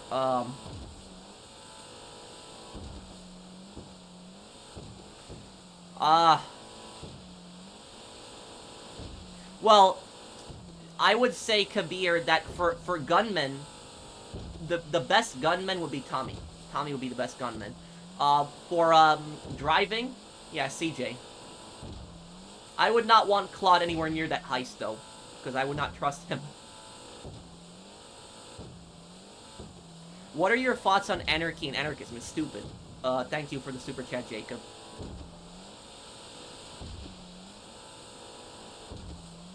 I mean, thank you for being a member of my channel for 2.5 years. But about anarchy, what I will say about anarchy is anarchy is really the same thing as communism when you think about it, because even though they're both the opposite of each other, where communism is total government control and anarchy is no government.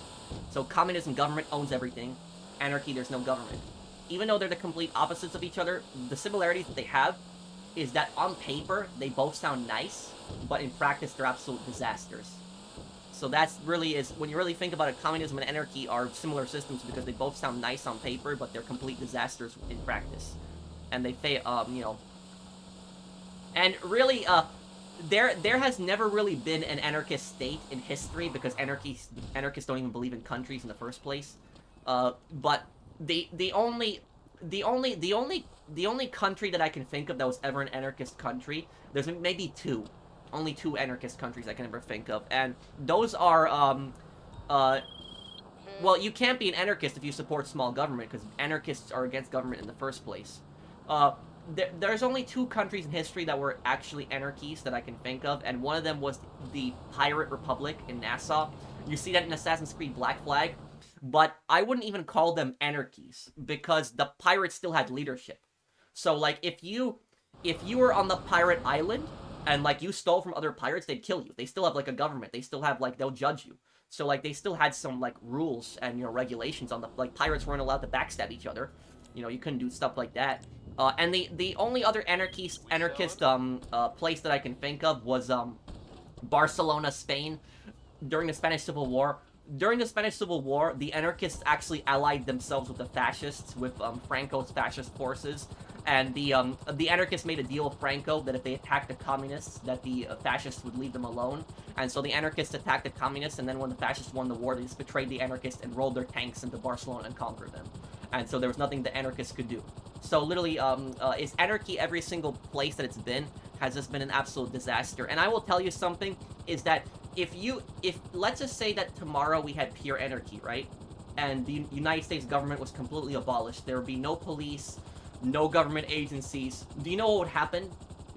What would happen is the corporations would become the new government. That's basically what would happen. So you would have like giant corporations that would basically have their own private militaries, so private mercenary groups. Because when you really think about it, in an anarchist system, is there really anything to stop somebody from building a private army in an anarchist system? Not really. There isn't.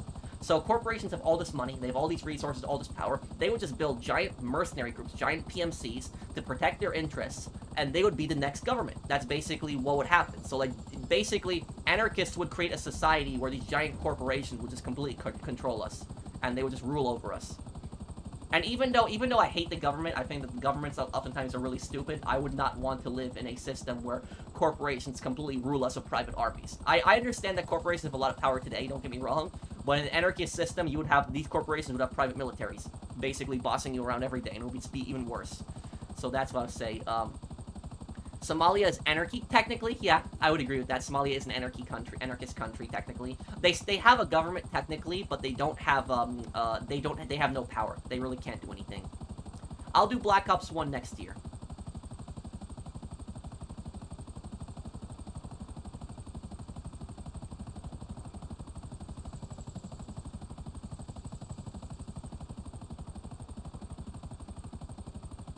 Sounds like a libertarian's dream world. Not really. And I will tell you why. Libertarians believe in small government. And the thing about libertarians is libertarians believe extremely in property rights. And so if there was some large corporation that would just be taking land from people with their private army, libertarians would be completely against that. They would never support something like that. So I wouldn't say that that's a libertarian's, dream.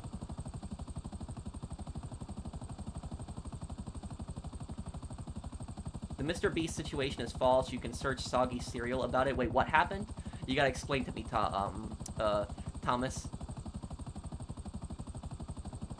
But yeah, anarchy has basically failed every single place that it's been.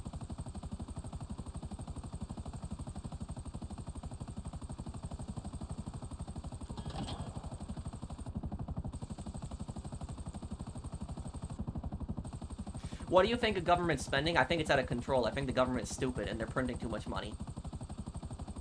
Haiti and Yemen are anarchy countries. Nope, I wouldn't say that necessarily. Haiti has a government. Do you know what the government is? The government is the gangs. So that's the thing is that Haiti is basically a mafia state. That's what Haiti is. I'm not trying to insult anybody that's Haitian. Don't get me wrong. I'm just saying that Haiti, as it stands right now, is a mafia state. That's essentially what it is. It's a state controlled by several organized crime groups. That's basically, these gangs completely control the country. So the gangs are the government. As for Yemen, Yemen isn't an anarchist society too because Yemen is in a civil war. And you have the Houthis, and then you have the government of Yemen. And then you have Saudi Arabia just throwing weapons in the middle of the war zone, which is just making it worse too. So it's, so I wouldn't say that it's, anarchy. And I'm not here to defend anarchy. Anarchy is stupid, but, an anarchist country is more like Somalia. Somalia is a disaster.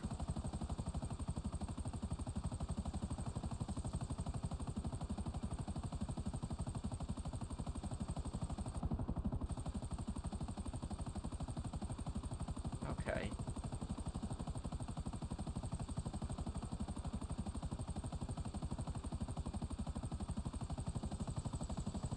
Wait, so the alligate... Wait, so somebody... Can somebody explain to me the Mr. Beast thing? What's happening with it now? People are telling me it was false? Wait, what? Do we have proof? What's... Well, I wasn't really that surprised by the video menacing, because when he sent the packages, I kind of suspected what was in them. United Arab Emirates sent soldiers in Yemen? What? Oh, my god, yeah, that's not helping, too.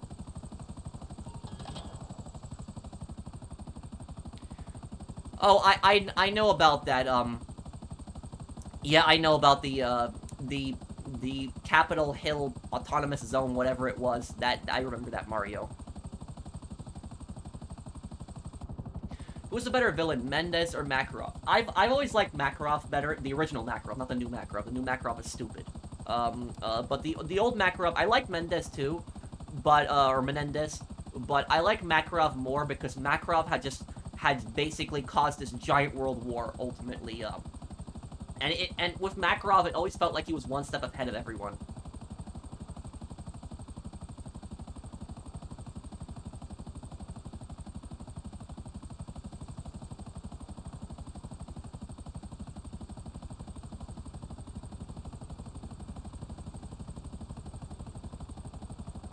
Wait, so which allegations were false, though, Alfie? Yeah, Modern Warfare 3 was just terrible. Like, it was such a bad game. And the thing is, though, is... I bought the Vault Edition of Modern Warfare 3, and I know what some people are saying, like, why did you spend money on that? It's so stupid. I bought the Vault Edition of Modern Warfare 3 because I was so excited for it, that's why. I was so excited for it, and I thought that Modern Warfare 3 was going to be the best Call of Duty game ever, but it turned out to be such a disaster, and because of that, I'm never buying a Vault Edition again. Because of that. I didn't buy the Vault Edition for Black Ops 6 because of that.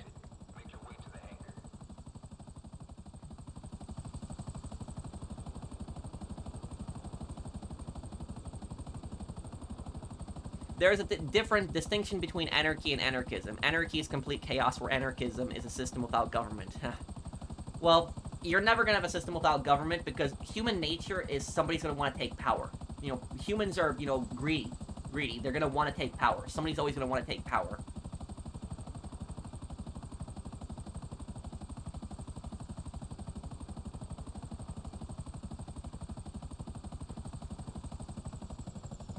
And also, like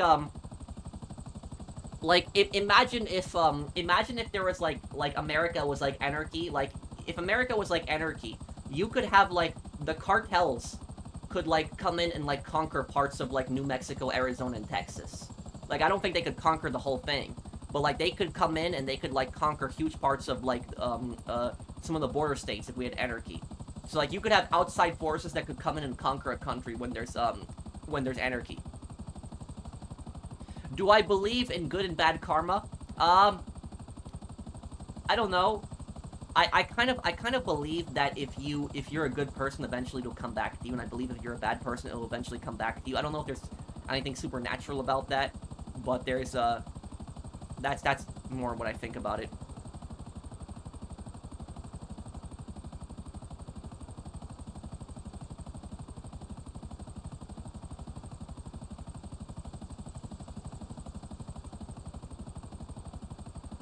Well, I haven't played Ace Attorney Investigations, so I'm gonna give it a try. We hope we have a lot of fun.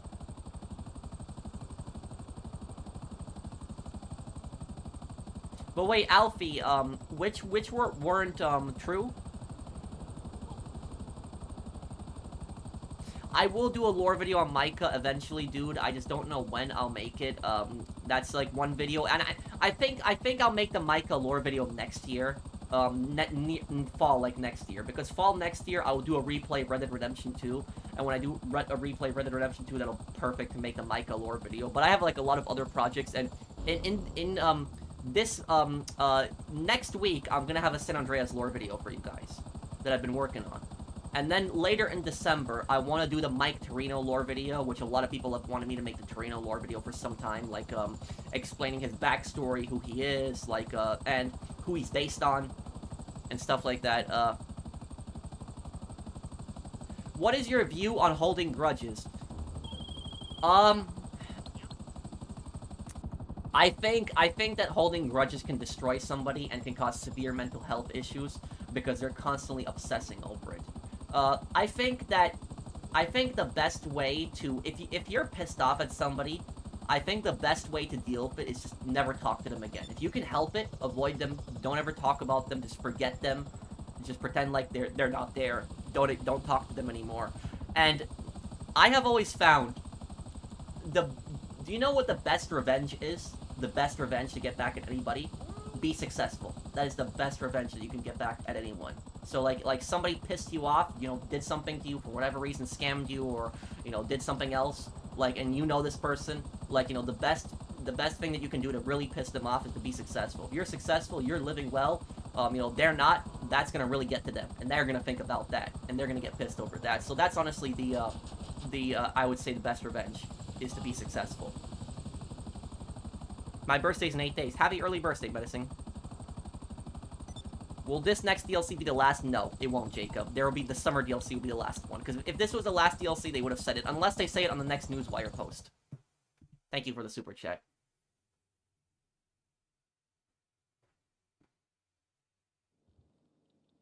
Yes, I want to do that lore video on Donald Love's disappearance, but I don't know if there's enough material to do a video on there, because the thing about the Donald Love disappearance is the Donald Love disappearance is mostly like speculation. Like, we don't know what really happened to him, so it will be purely a speculation video.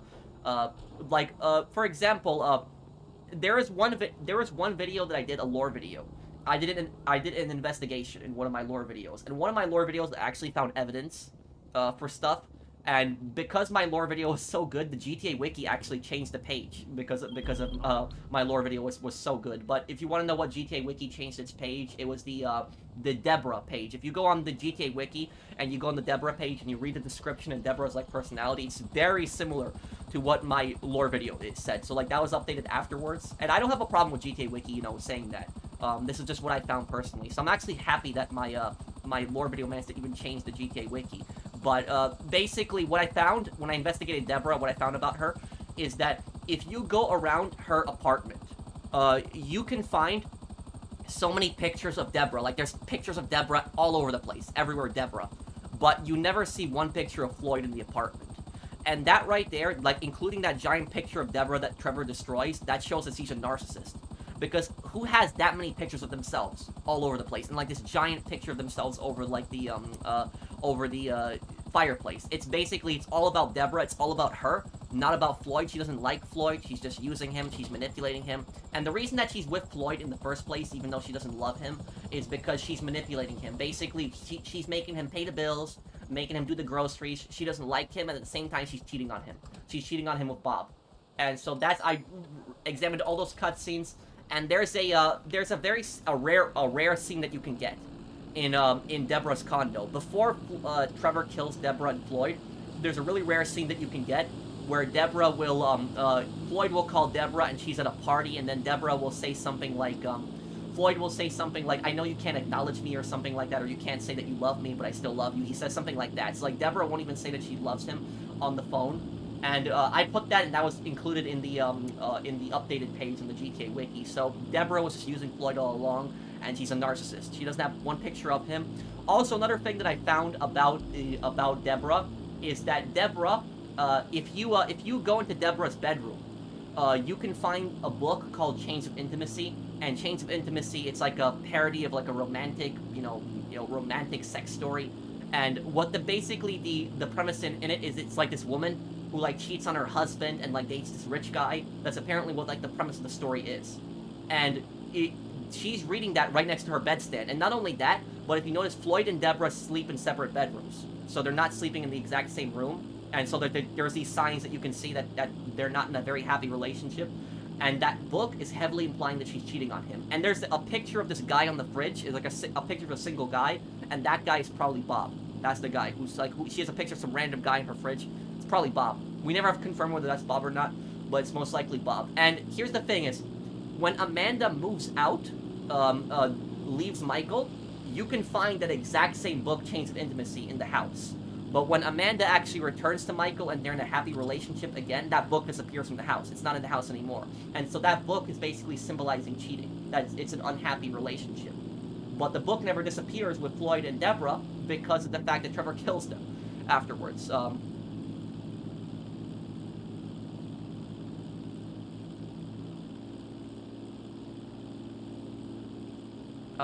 Okay, let me see here. Oh, I changed the Brad Wiki too? My lore video changed the Brad Wiki. What did it change in the Brad Wiki? I would have to see what changed on Brad's page. I'll have to look. What did it change? I didn't know that my video changed Brad's page too.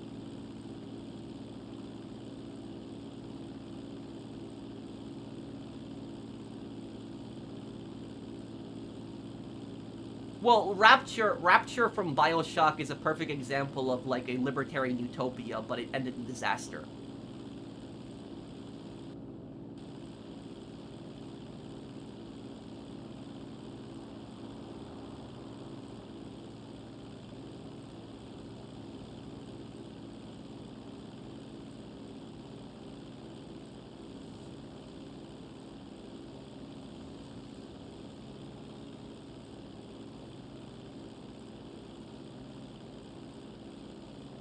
What do I think of Salvatore Pensiero from The Sopranos?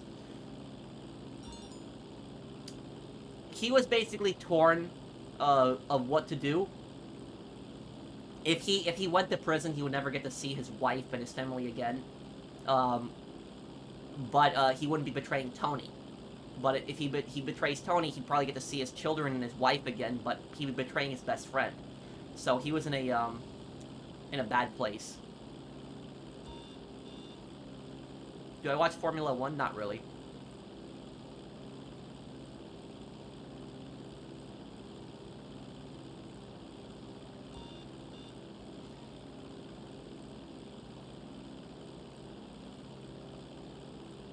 It says that Brad will cold-heartedly say that he wants to kill hostages. Oh, was that changed from my video? Okay, I don't know if that was changed from my video, but I'll have to look at it. But the Deborah page on the Deborah GTA wiki page, it's highly implied that my lore video changed it because her page was updated after my lore video. The lore video has like over 1 million views, and so I'm honored by the fact that like my lore video managed to change the wiki page for Deborah. That made me really happy.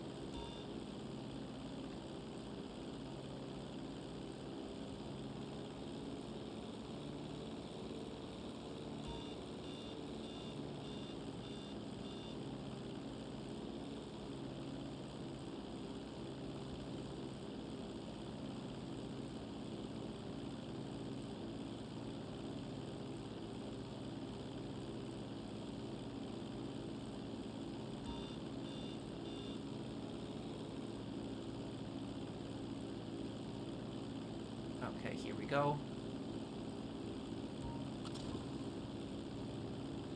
I will actually look up Brad's page in just 1 second here when I deliver the final crate. I have Isaiah. Can I do the New York City accents? Hey, how you doing?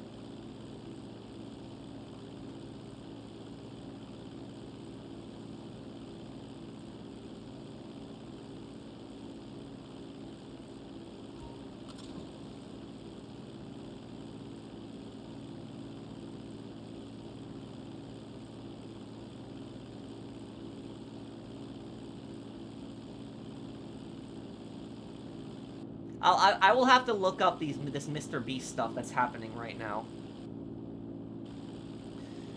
I don't know what's true and what's not true anymore. That I don't know. But I will say is that regardless of what's true and what's not true, Mr. Beast made a massive mistake by deleting comments, deleting comments and blocking people. Like, he made a massive mistake by doing that because that did not help him at all.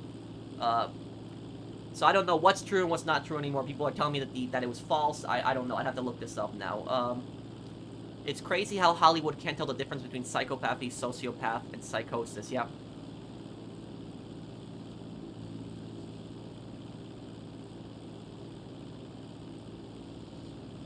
Thank you, Jacob. I wonder if Dimitri's page was ever changed because of my GTA lore video on him. I'd have to look up Dimitri's page if it describes him as a psychopath. I'd have to check that, Jacob. But Jacob, would you agree with me that Dimitri is a psychopath in GTA 4?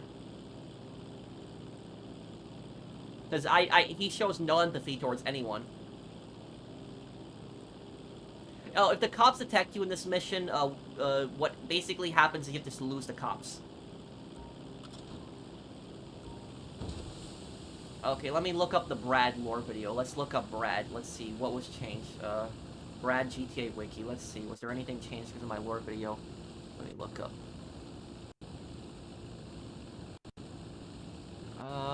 Gotta have to read this really quickly.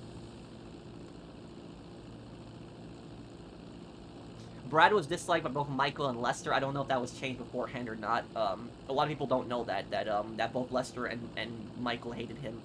So I don't know if that was before my lore video or after. Brad was a partner of Michael Townley and the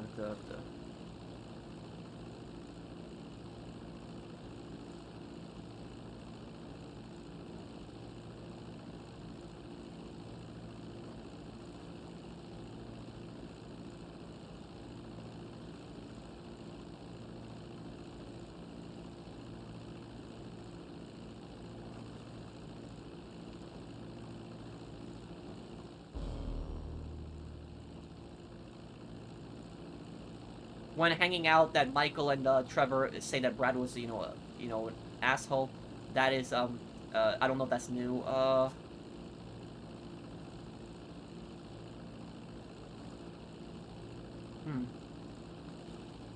I wonder if Dimitri's page was changed. Let me look at Dimitri Rascolo. But I actually really like it that the people that run the GTA Wiki watch my lore videos. I do like that a lot. Let's see. Oh, Dimitri's page is super long. Yeah, it's really, his page is very long.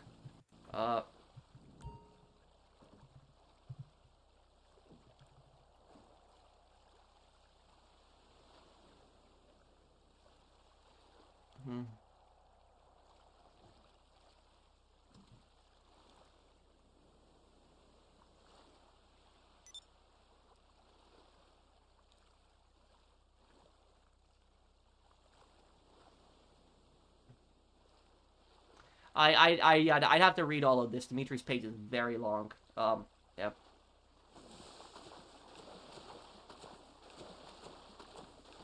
Daniel Lamb was born on May 29, 1963. And when was Zero born? Let me see here.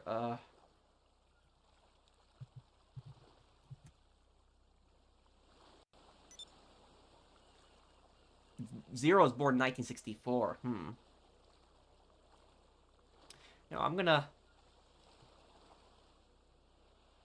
I gotta make a poll on this, because the thing about this is, usually a lot of the GTA theories are stupid to me. Like some of the GTA theories are really stupid, like Vic Vance survived, or that Franklin is like CJ's son. So some of the theories are really stupid. But the Zero is Danny Lamb theory. That's actually a pretty believable theory, because they have very similar character models. Their faces look very similar to each other.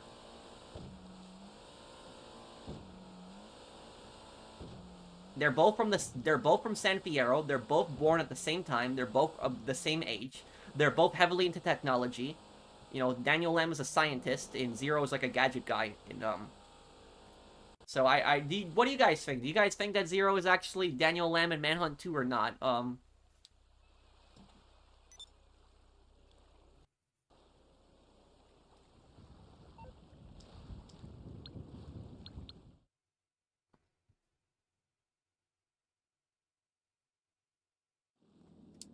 I'll put it to a poll. I'll put it to a poll. I'll ask people in a poll.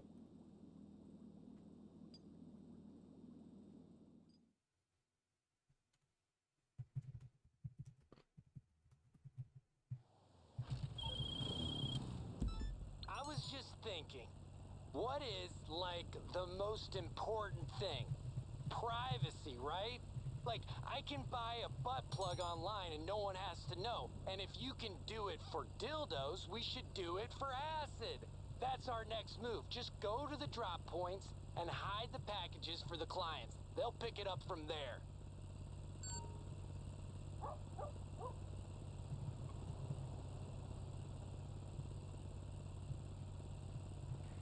And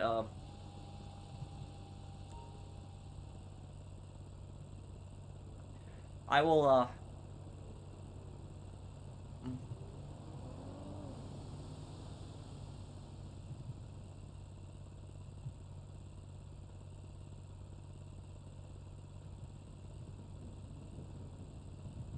How did the one thing I don't understand is does anybody know how does the GTA wiki know when characters are born? That's one thing I don't get. Because how does the GTA wiki know that? Like, because it says that Zero was born in 1964, but how did they even know that? Where did they get that info from?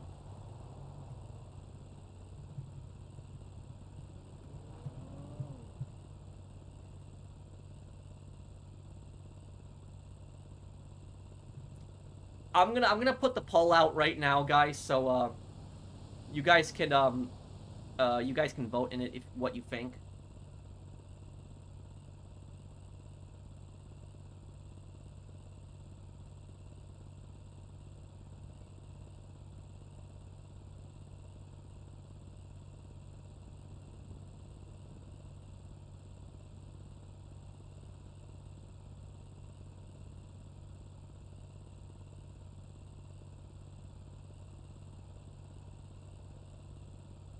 Okay, I put out the poll.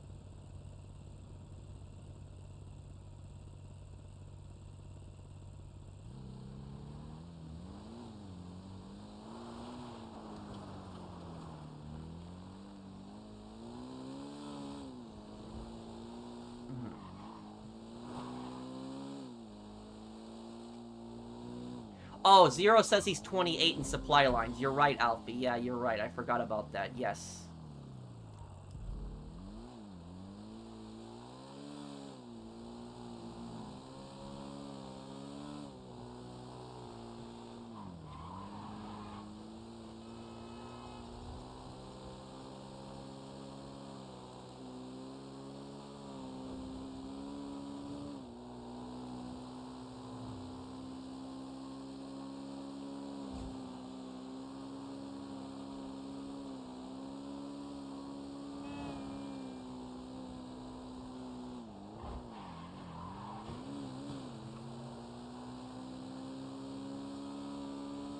Well, I'm gonna have a video on the GTA trilogy still, but about the GTA trilogy is I want to see, for the GTA trilogy, I want to see, a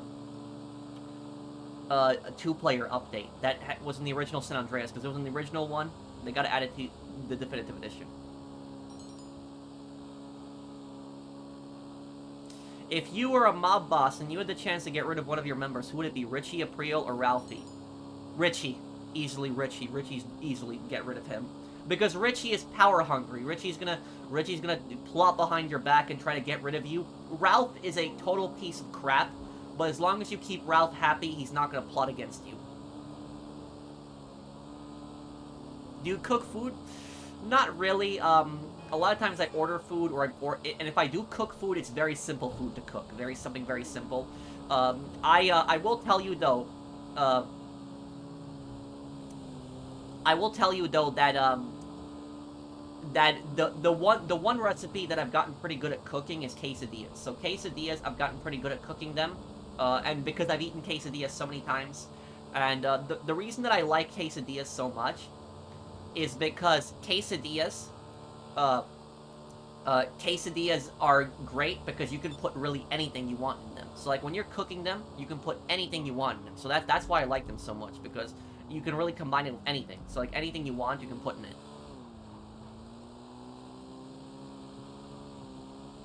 Well, Zombie, what I'm gonna do is I'm gonna still stream tomorrow, and I will also stream on Sunday also, too. And I'll help people out with a heist or two also on the stream.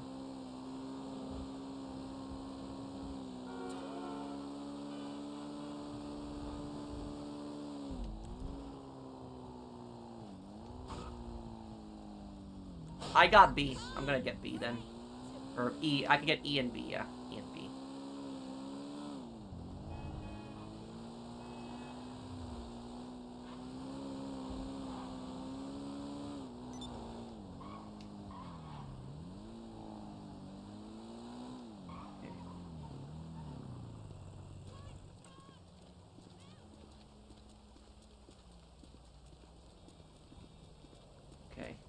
Just checking if there's cops.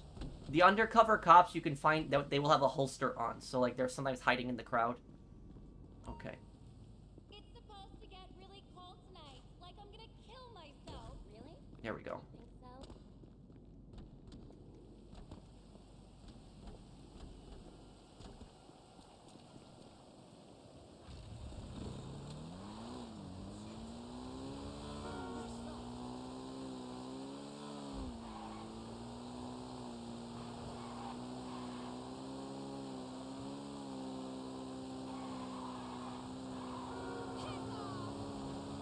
Yeah, I'll stream tomorrow and Sunday. And tomorrow we'll do Red Dead, Sunday we'll do GTA Definitive Edition.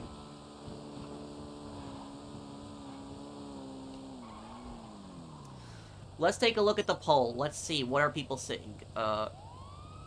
Most people are saying that Zero and Daniel Lam are not the same people. 18% saying they're the same person, 82% saying no.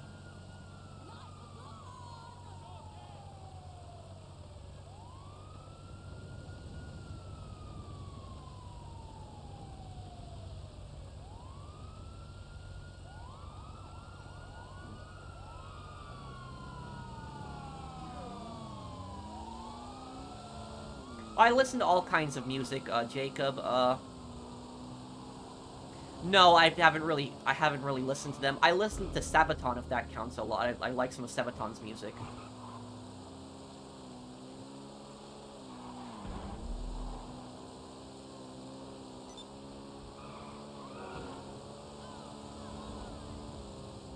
Yes, Manhunt is in the same universe as the GTA 3D games. Yes, it's in the same universe. That is confirmed 100%.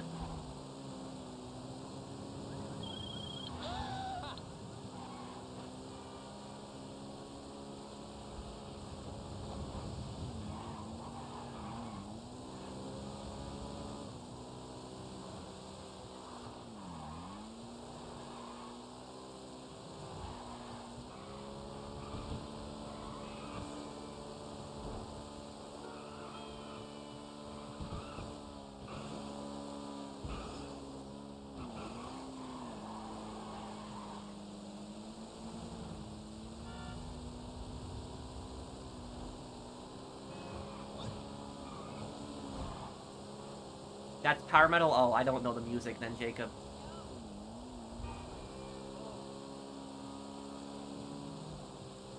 Does anybody need help with a heist, by the way? Anyone need help with a heist, invite me and I'll help you.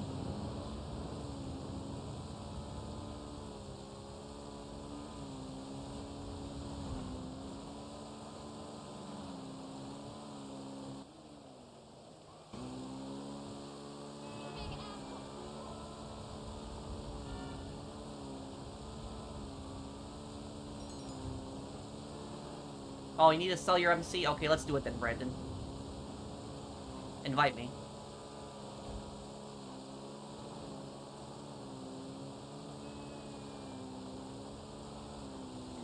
My son loves your videos. Well, thank you. Thank you guys for checking them out. Thank you, Wendy, and thank you to your son also for checking out my content.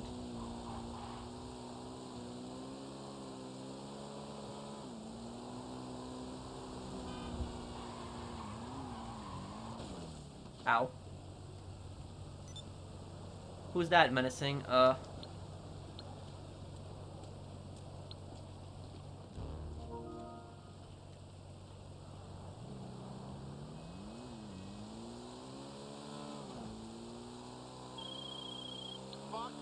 shit, it's Oh, LPT. great. You gotta...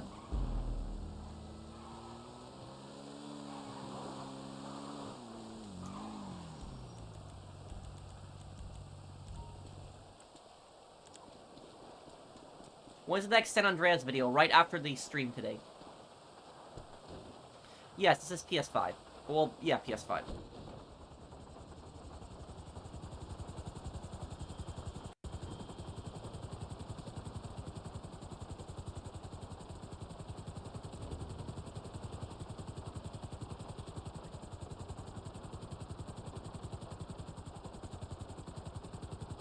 Okay, 1 second here.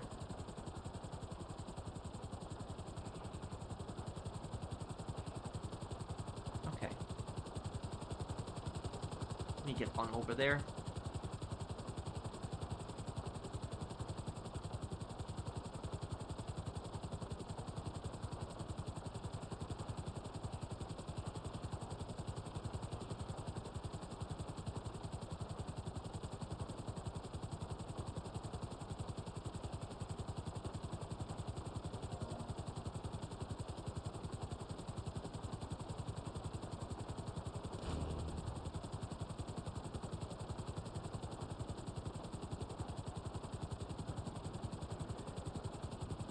My sister took a driver's test and failed because she went 3 miles over the limit and used a back view camera. Just like, bruh, I cannot.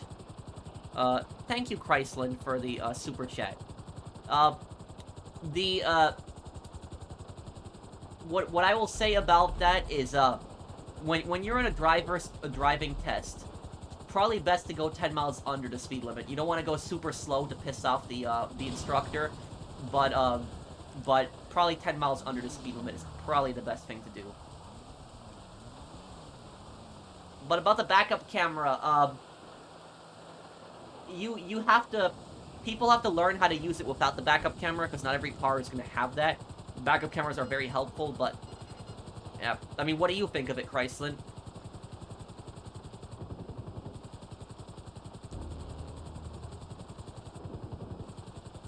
But if she wasn't driving bad, I don't know if there's really a need to fail her.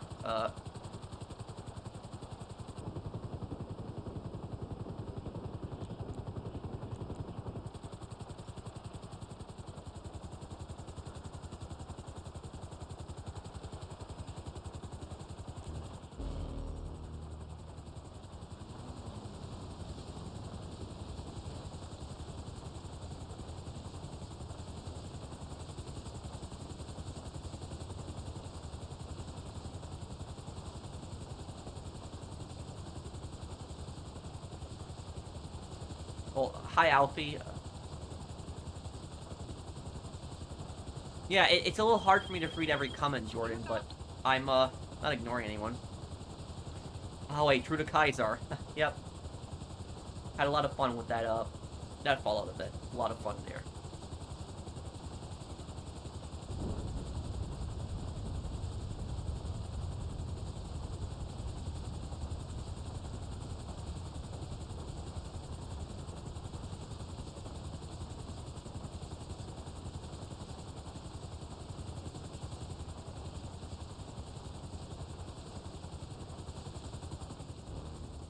But Chrysler, you hear?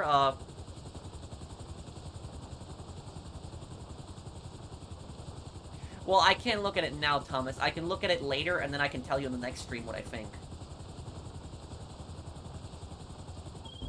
Alright. Anyone want to get in my helicopter? Free lift.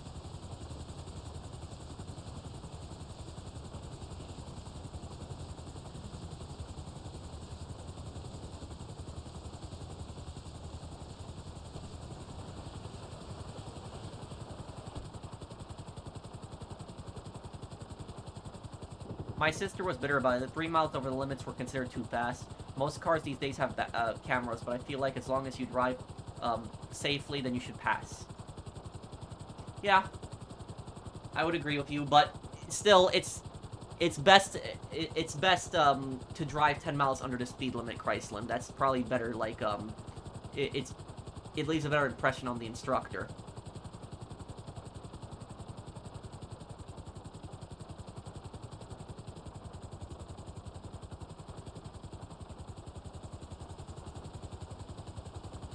PlayStation controller or Xbox controller?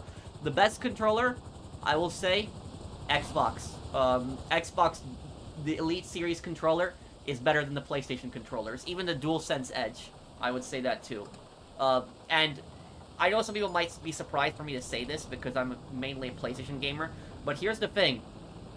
That Xbox Series Elite controller, I've had that controller for like 3 years. And I constantly use it to play, like, PC games and such. The battery life on it is really good. It's adjustable. And I haven't had stick drift with it, ever. There's never been stick drift, ever, with it. Ever. But in those 3 years, I've gone through how many PlayStation controllers, and I've gotten stick drift constantly, over and over again. The only thing I don't like about the Xbox is that the one stick is a little bit higher than the other one, where PlayStation they're both even, but regardless is the Xbox Elite Series controller is the best controller I've ever used because it just doesn't, yeah.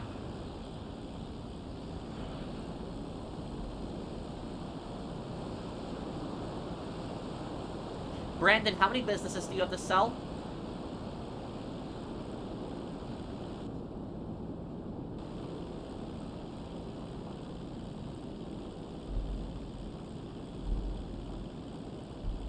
Brandon, you have to fly a little lower because I can't fly that at that altitude. Who's worse, Edgar Ross or Andrew Milton? Well, we don't know what Milton's ultimate plan was, but I would say Edgar Ross is worse because he made John Marston all these promises and he betrayed him.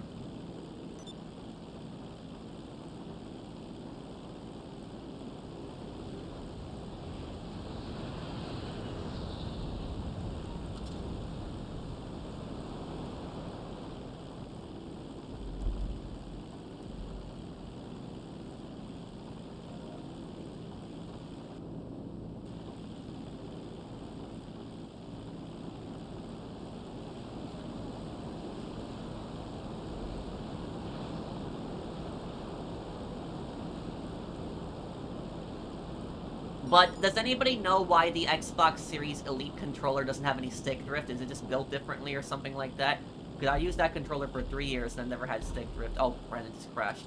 But I don't know why my PlayStation controller's getting stick drift. Because my PlayStation controllers usually don't last a year. Like within a year, maybe sometimes within even a couple months, they start having stick drift. It sucks.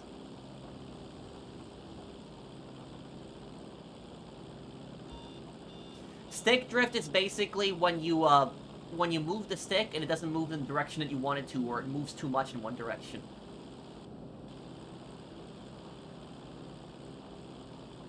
The Fedorov Automat. It was too expensive to produce.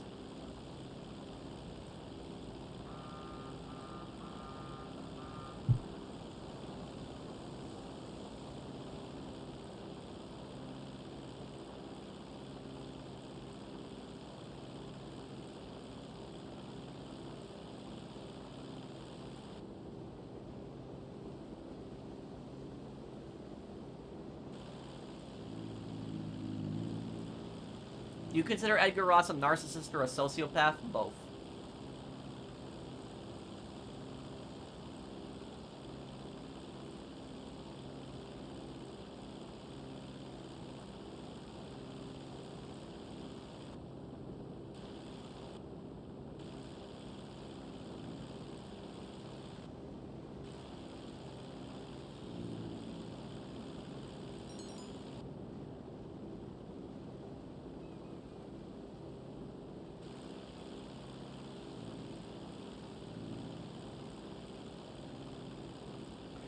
I think Gary did die in the original ending to the game, but...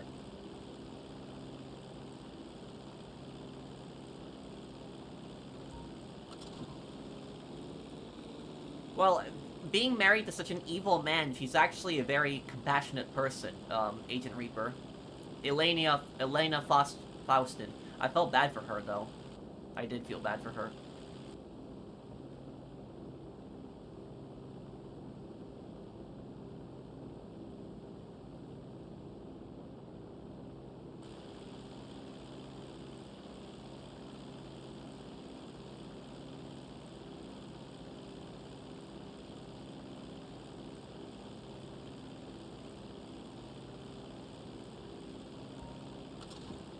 Yeah,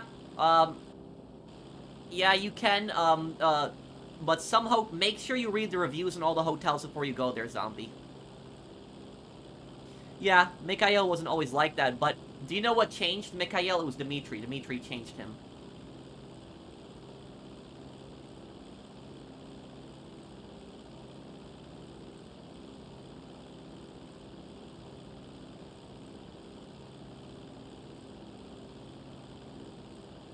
Oh, I never really watched that movie. I know it's the guy who plays as Batman plays in that movie. Christian Bale, I think his name is. But, I've never really watched the movie, Jacob. So I don't know too much on it. I just know the Batman guy plays.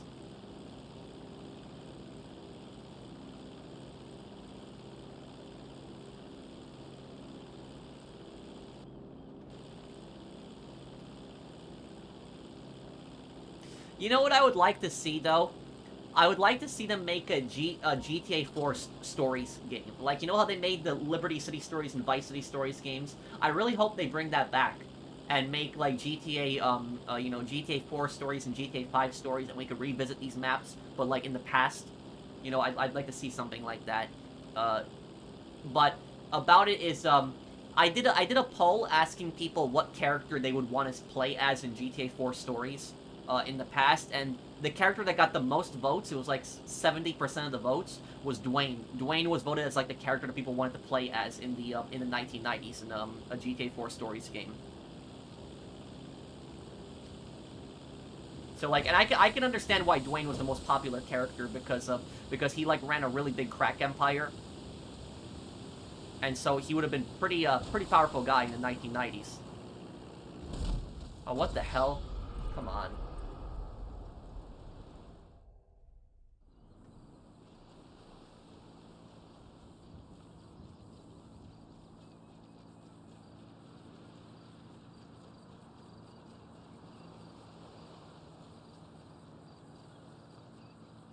I'm confused, menacing. What do you mean?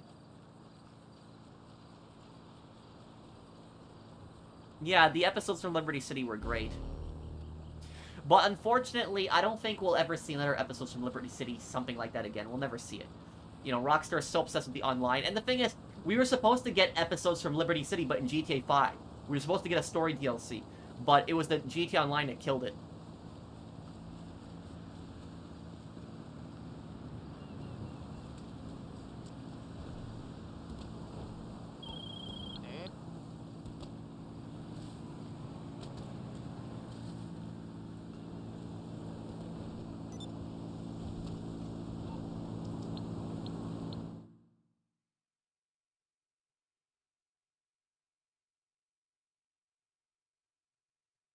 Oh, there's gonna be GTA 6 Online. It'll definitely be there.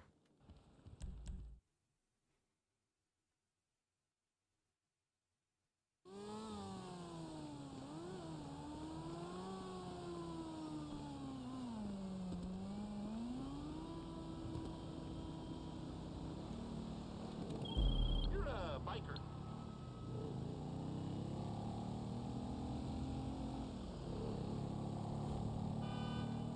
This is an easy one. Okay.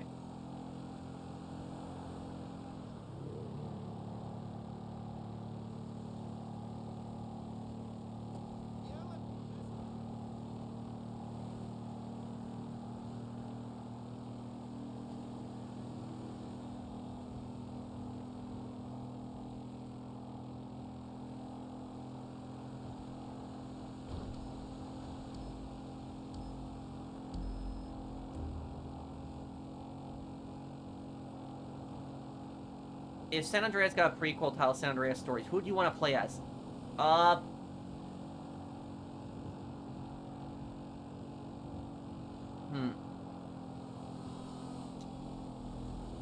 Probably Caesar. Yeah. Caesar.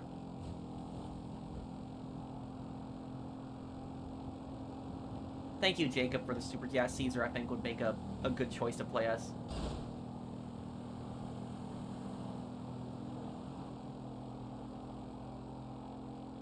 Oh, Big Bear? Actually, Big Bear actually would not be a bad choice. Because Big Bear was a really tough guy back in the day, before he got addicted to crack, so... Not a bad choice.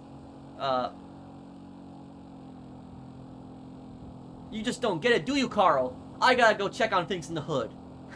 Yeah, that's people really hate that line. It's like one of those hated lines in San Andreas. It's like you just get Sweet out of prison, you do all this crap for him, he's all like, you don't just get it, do you, Carl? I gotta go check on things in the hood. That's the problem from you. You always running from what's real.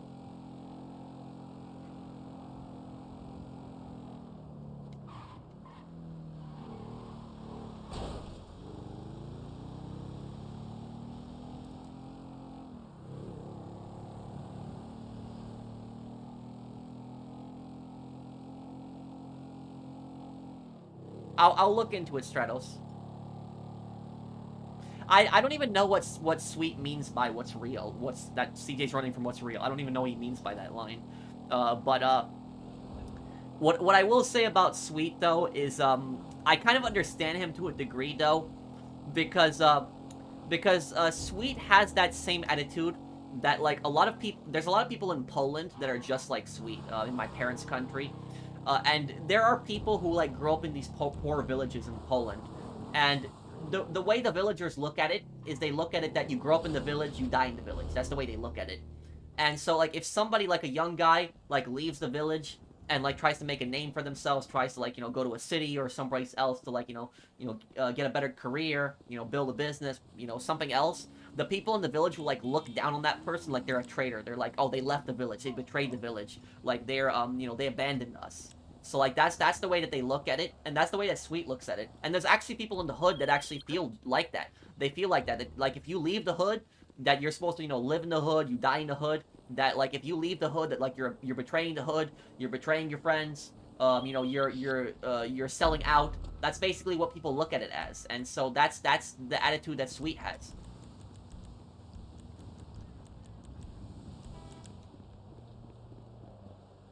All we had to do was follow the damn train, CJ. Yeah.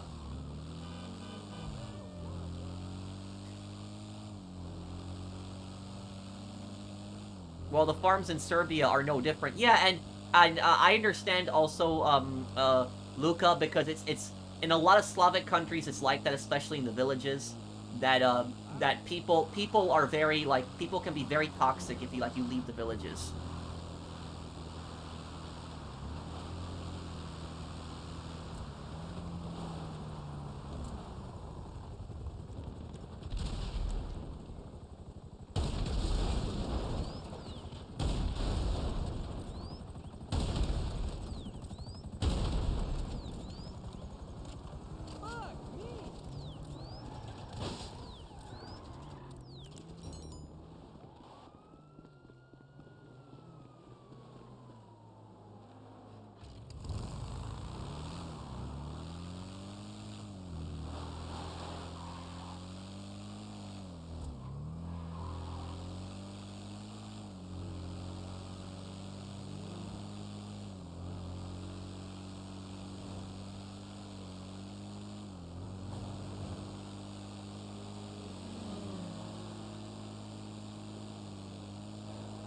Hey, James, what's up?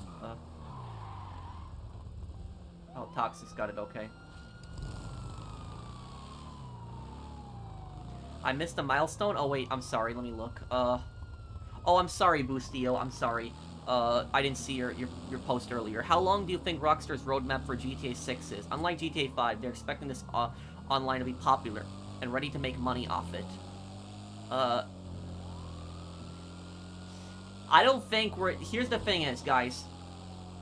I don't think that we're gonna get GTA 7 until 15 or 20 years after GTA 6. So, by the time that GTA 7 comes out, I'm gonna be in my 50s. That's how old I'm gonna be when GTA 7 comes out. I'm 30 right now, for people wondering. So, literally, I'm gonna be in my 50s by the time GTA 7 comes out.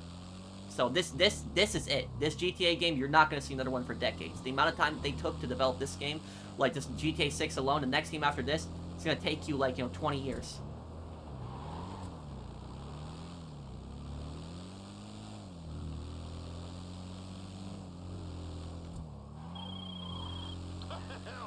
That was... So yeah, Boostio, they're gonna run GTA 6 until the end of time. Yeah, I'm okay, James.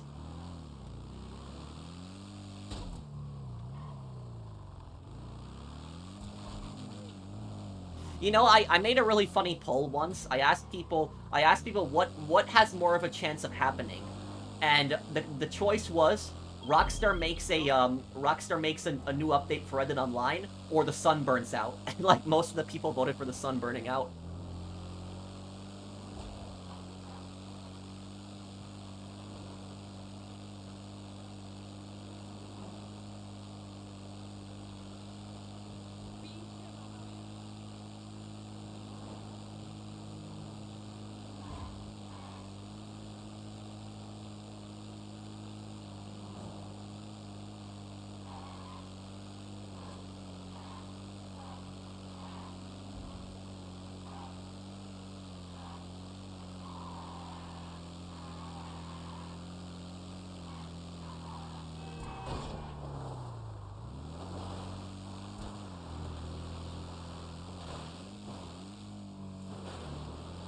Yeah, the raids get a bit annoying.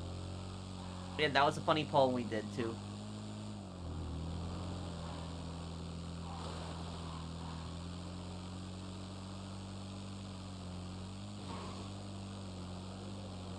What I'm curious about is I'm curious about how big the GTA 6 map is going to really be. Really curious how big it's ultimately going to be.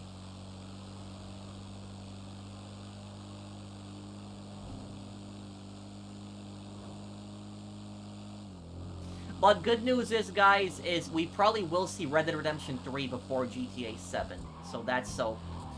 Within the next 10 years, Red Dead Redemption 3 probably will come out.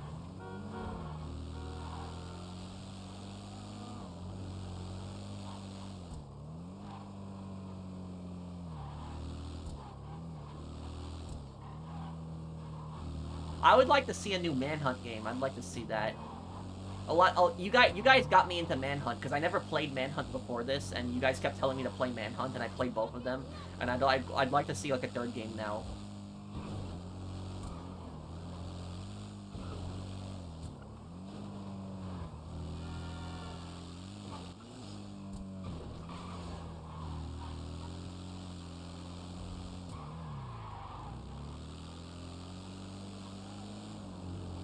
Yeah, but you know why Manhunt 3 is never gonna come out? Is the political correctness. That's why it's never gonna come out.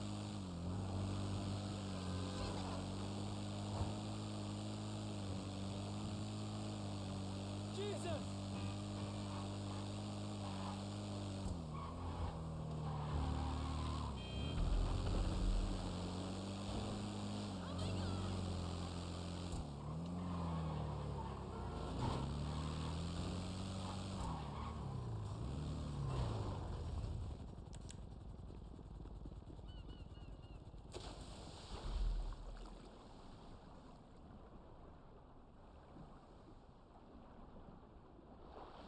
My favorite Daedric Prince?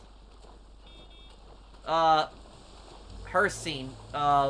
Because while her scene is brutal, you're gonna take, yeah, take the other boat then. While her scene is brutal, her scene doesn't betray you. That's the thing about her scene, is her scene is not gonna engage in deceivement. He values honor. So that's what I would say about her scene.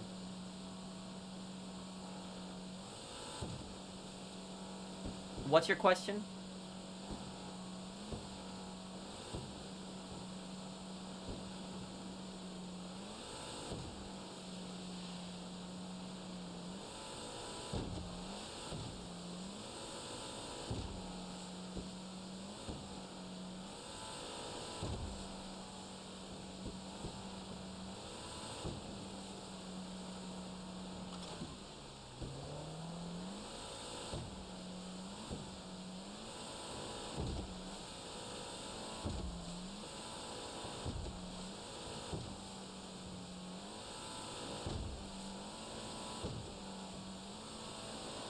I did hear about that, Isaiah.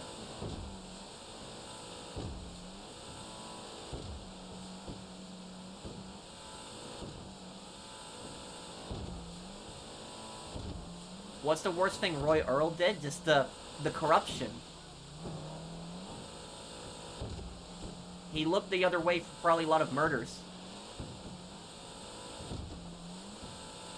Azura, I don't know that much about Azura. The only thing I know about Azura is that she created the Dark Elves, right? She was responsible for making Dark Elves, but other than that, I don't know much about her.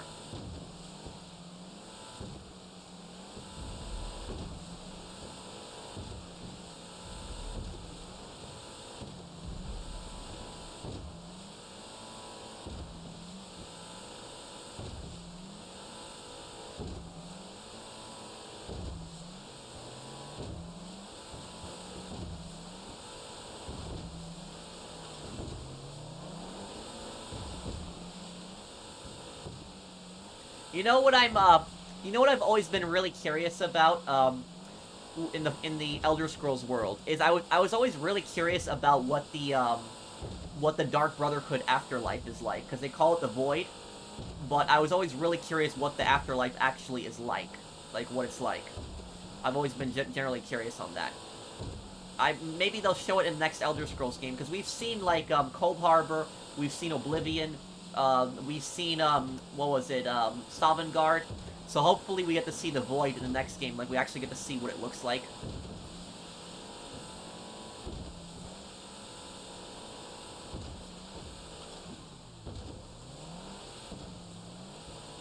When does it start snowing in GTA 5 online? Christmas Eve.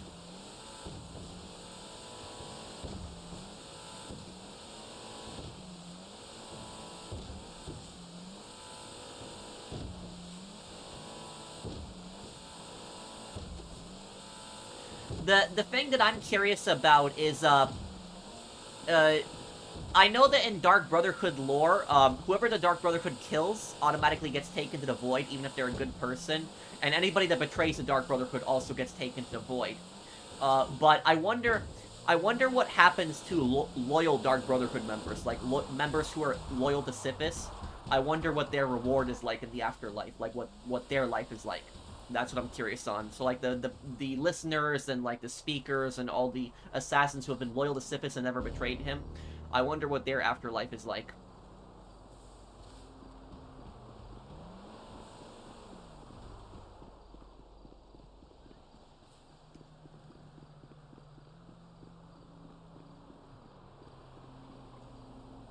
Well, I think he was referring to everything because it's like, Tenpenny was, when Tenpenny says homies for life, he was actually right on that. It's all just a bunch of BS.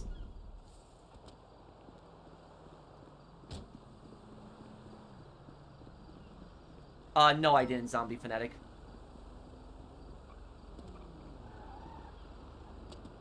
Yeah, if I don't miss your question, guys, just repeat the question. That's it, and I'll just read it. You don't have to worry about spam. I'm not gonna time you out for spam.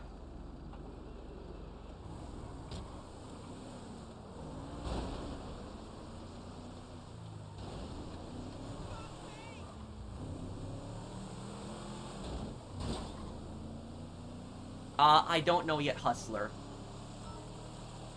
I'll have to think when I do.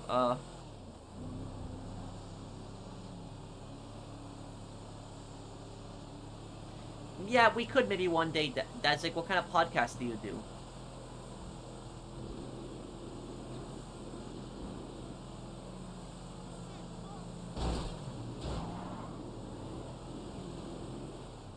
Have you heard of a gun called the Wildy Magnum?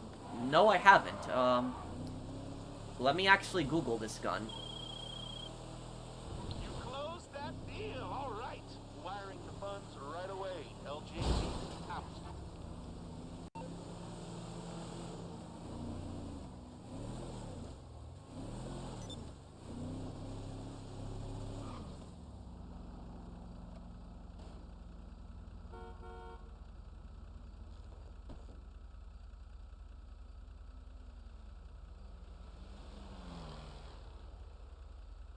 I have never heard of this gun before, yeah.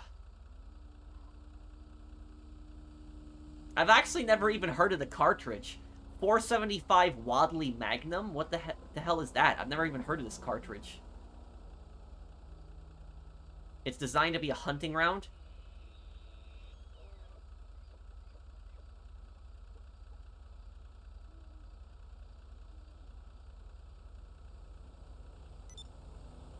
Yeah, I've never heard of this round before. The Wildly Magnum. Magnum, that's what he's calling it. I've never heard of this gun before.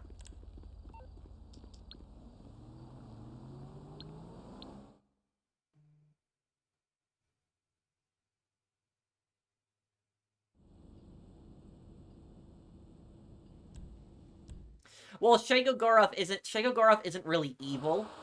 He's just insane. That's the thing about him. He does like annoying people, though. That is the thing about Shagogorov. It's sale day.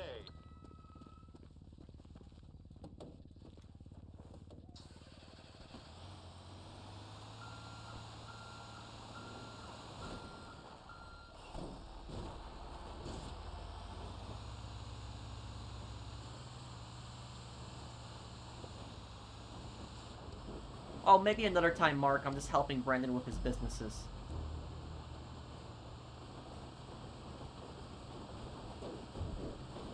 I haven't really played Far Cry 6, though.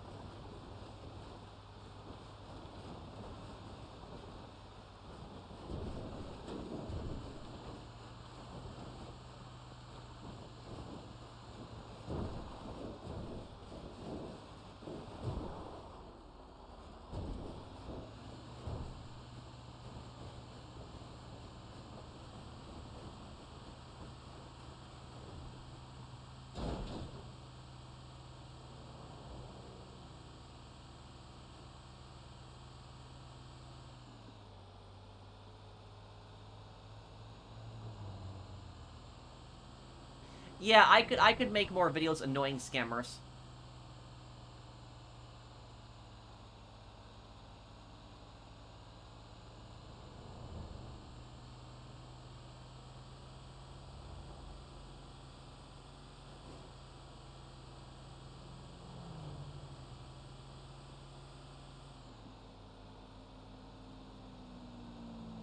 Do a Silvio Dante impression.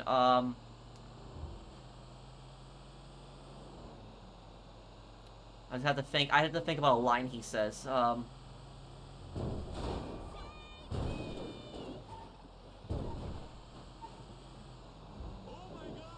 came into work one day.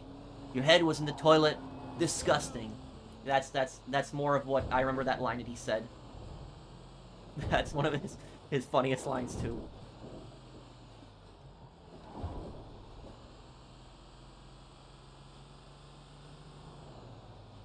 What states don't you want to live in? Two things. Any state that's very hot, and any state that has very high taxes.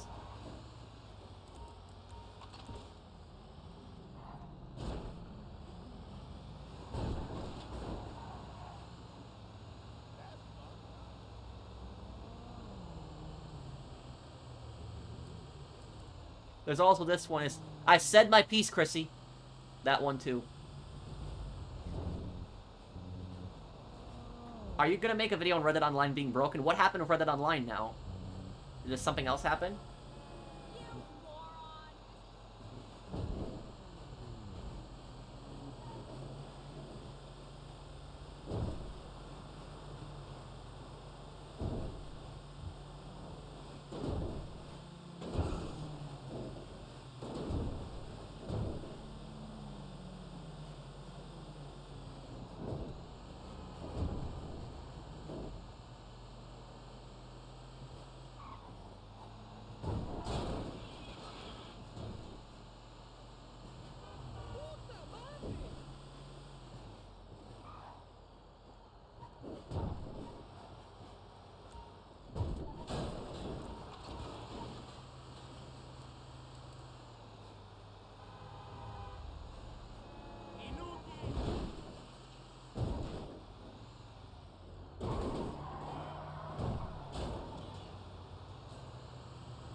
Hermione's Mora. It's a Daedric Prince, right? I'm not sure.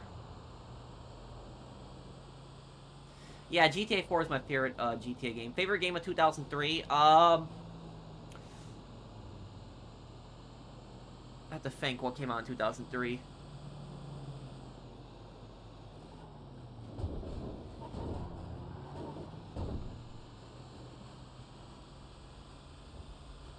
Manhunt 1 I know came out in 2003, but...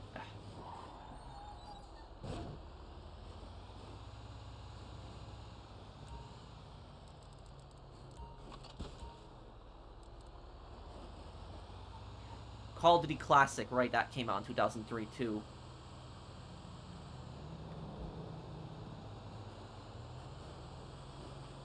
Oh, Max Payne 2. Oh, okay, right.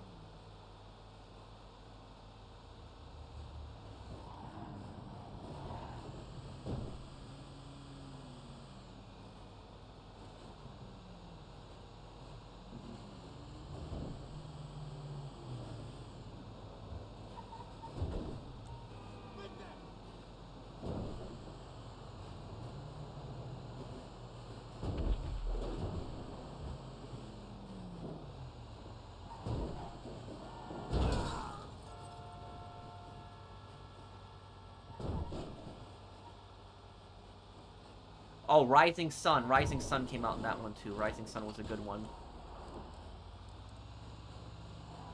I got a few Yu-Gi-Oh cards yesterday that I bought. I plan on building my deck. I'm not really a fan of Yu-Gi-Oh anymore. I still like them. I still have... And the thing is, I have Yu-Gi-Oh cards. And I have some rare limited edition cards. What I gotta do is, I gotta go through all my Yu-Gi-Oh cards. Cause I got, like, thousands of cards. I gotta go through them. I still have them all when I was a kid. I gotta go through all of them. And I gotta see what the price on them is. I'm really curious if any of them that I have are worth a lot of money. I'm gonna look into that. I don't know if I'll sell them. If I do find out that some of them are worth a lot of money, I don't know if I'll sell them. I might just keep it. But I'll have to look. I know I have one PlayStation 1 game there's one PlayStation 1 game that I have that's like worth like $600, $700. I have Pokemon cards too, yeah. I have some of them as well.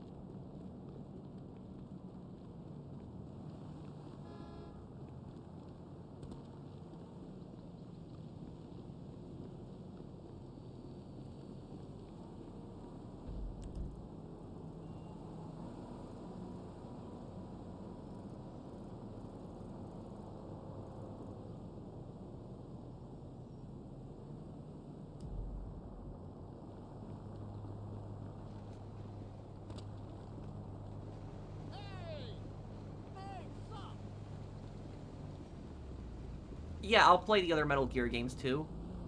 I just don't know when.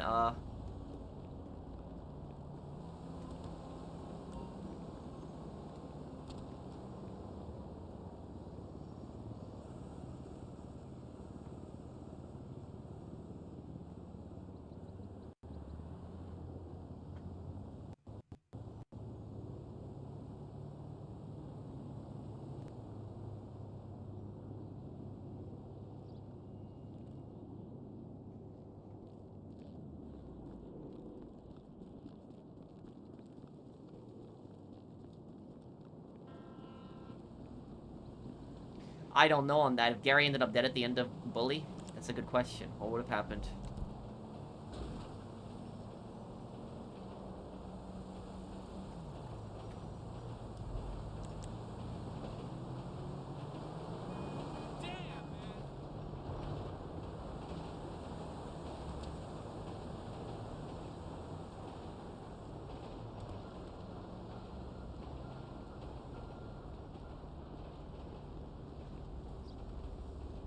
You know who look good sitting next to you in that thing? Me, sweetie.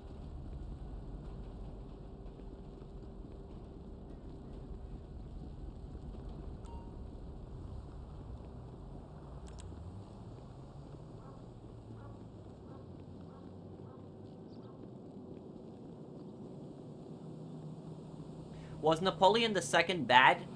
Yeah, kind of.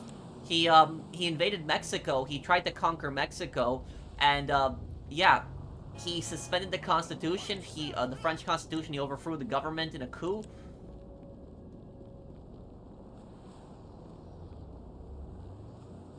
Remember when people were saying Zero is Lester? That one I don't remember, but I do remember when people kept saying that Brad is Lester. That one was stupid. I haven't watched it yet, Menacing. Or no, not Napoleon II. I mean, I'm thinking, is it Napoleon the Third? Is Napoleon the Third the one who invaded Mexico? I think I got it mixed up.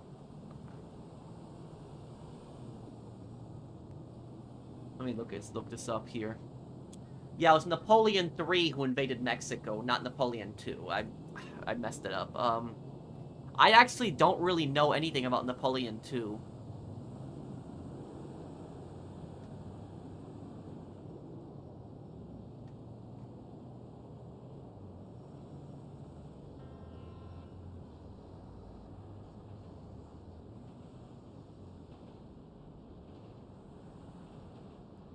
He was Napoleon's son. Yeah, I have to read more on him. I don't really know anything about Napoleon II, so I'd have to read more into that. Why did he invade Mexico? Because he promised that he wouldn't start a war with another European power. That's what. And so he was trying to create his own colonial empire in Mexico.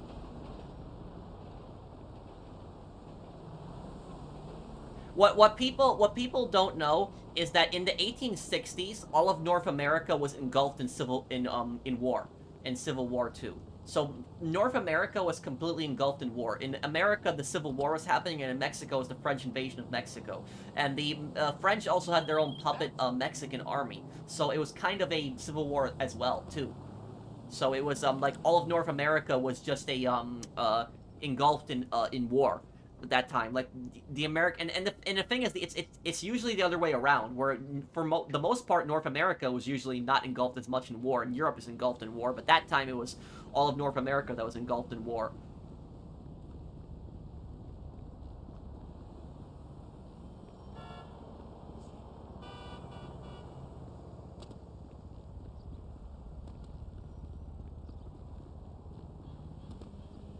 Am I invisible or something? Okay, Brandon, you have one more business to sell, right?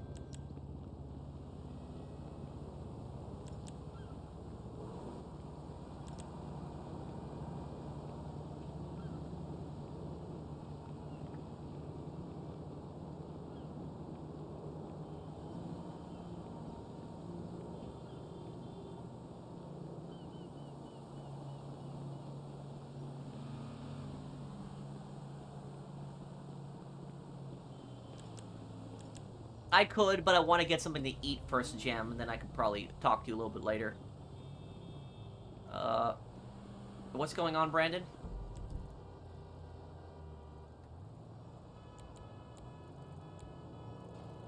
Okay, invite me to the business when you get the chance.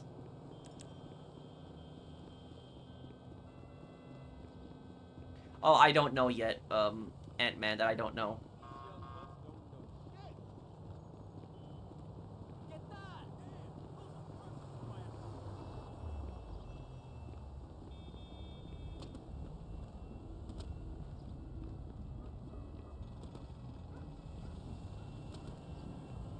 That show is amazing. Whatever. How realistic are the drivers in GTA? Pretty stupid. McDonald's or Burger King? I prefer the Filet-O-Fish at McDonald's, but I like the, more than the Burger King fish sandwich, but I like the Burger King Whopper I like more than the Big Mac. Where are you? Watch it! Can we be cool about this?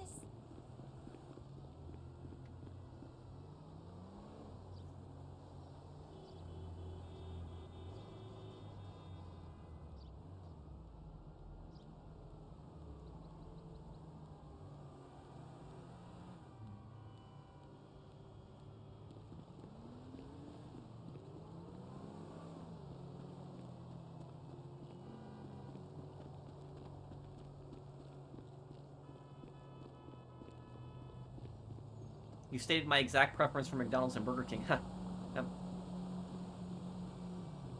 I don't know why people always tell me not to make, not to eat the Filet-O-Fish because it's so unhealthy, but it is my favorite sandwich at McDonald's.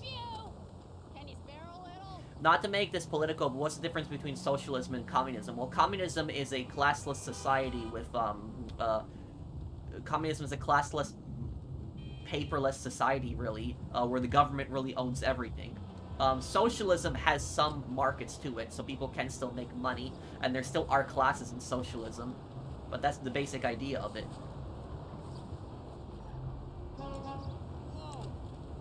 Brandon, what's going on? Are we selling your last business?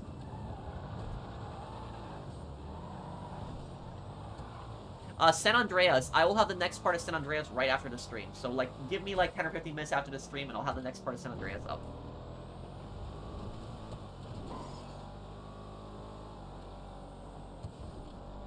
Socialism and communism destroyed my country. What's your country? When can we expect a Yakuza 0 playthrough? The moment I complete San Andreas. So right now I'm like 60% through the story in San Andreas. When I complete San Andreas, we'll do it. Are you licensed to carry a firearm? Well, in my state, you don't need a license to carry a firearm. But if you're wondering, do I carry a firearm? No. No, I don't. But I have no problem with people actually carrying firearms. So I support it. I support people having the right to carry firearms, but no, I don't carry one.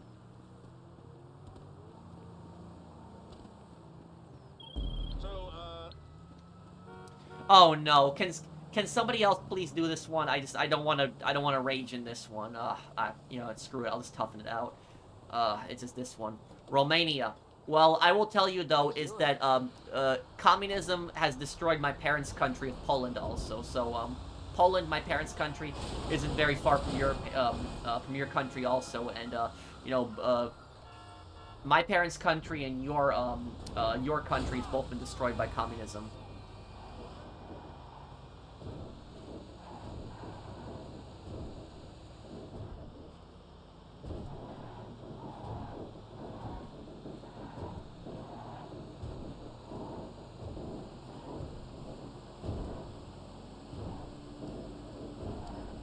Communism destroyed my ancestors' country too. What country is that?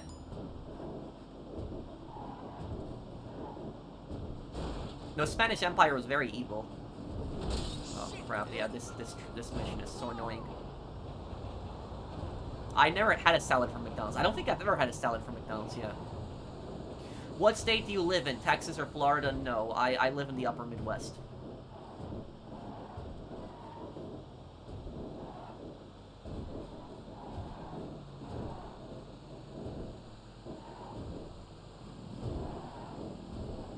No, what's Hakum, FTV?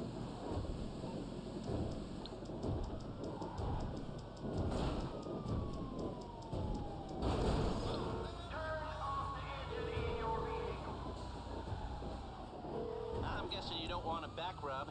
How can I help? Okay, so you're in serious trouble, and you need my help. Okay.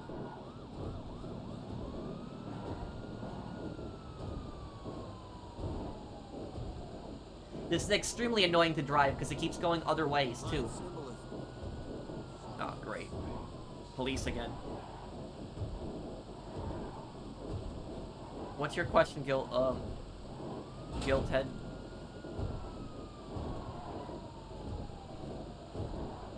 Can somebody deal with the cops that are in front of me? They're just gonna get annoying.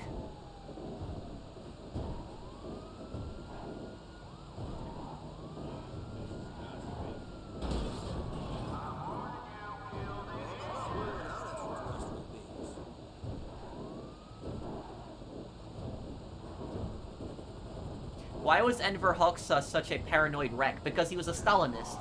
And he was a mass murderer, you know, brutal dictator. And so a brutal dictator like that has killed so many people, he's made so many enemies, he's gonna be paranoid.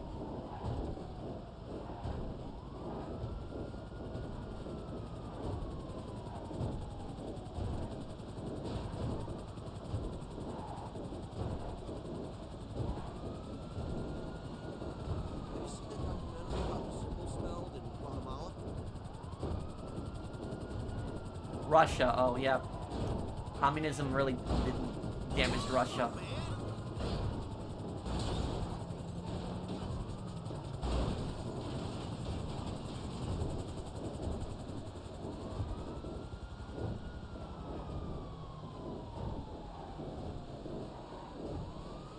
Damn, this is... And I find it easier to actually drive in first person with this thing.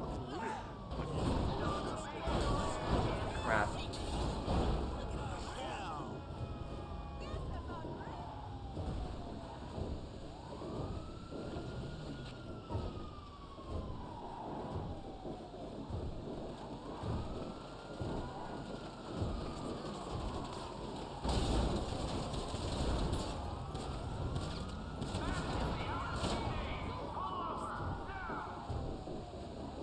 You can actually deliver this truck even when you have a wanted level, but you have to know the place to drop it off at, but I do remember where it is.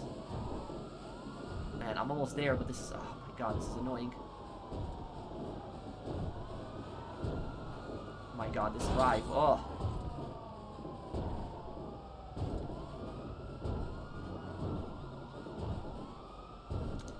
Crap.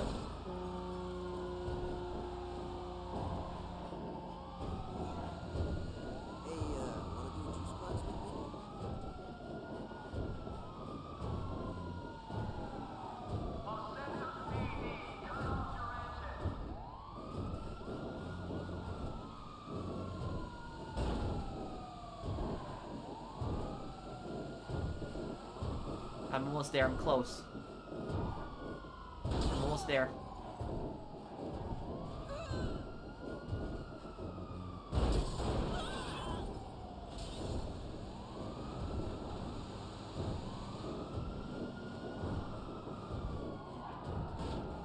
Yeah, it's bad I've got to use the handbrake to make turns, too, because it's getting ridiculous.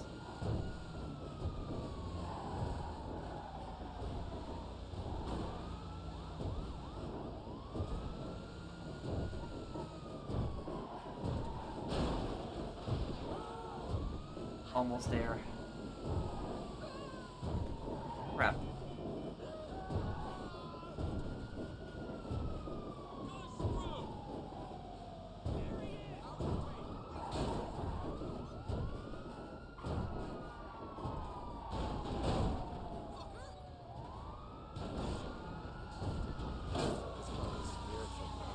We had some real breakthroughs.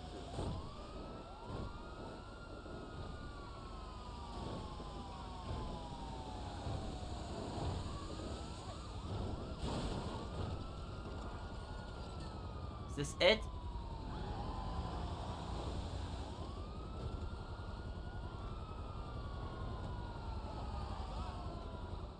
Oh, it's right here, okay. Yeah. Okay.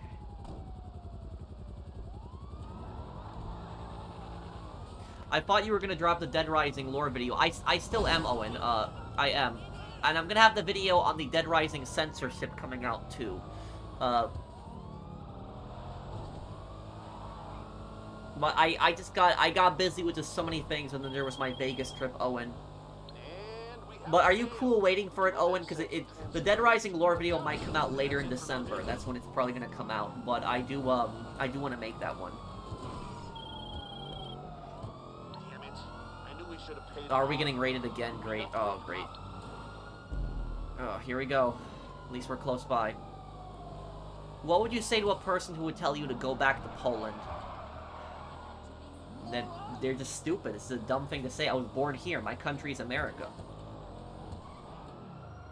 And I have I have citizenship in Poland because of my parents. Because if you have like a parent that's born in Poland, you have Polish citizenship. But the thing about that is if I was asked to give up, you know, Polish citizenship just to keep my American citizenship, I would. So I'm an American. So, you know, that's who I identify as. So if anybody said that to me, they're an idiot, you know.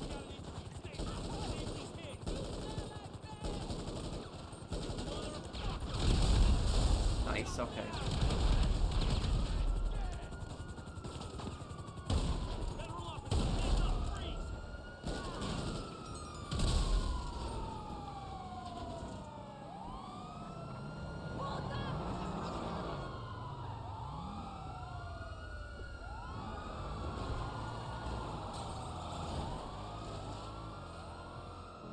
The recent poll that I made is asking if Daniel Lamb and Zero are the same person.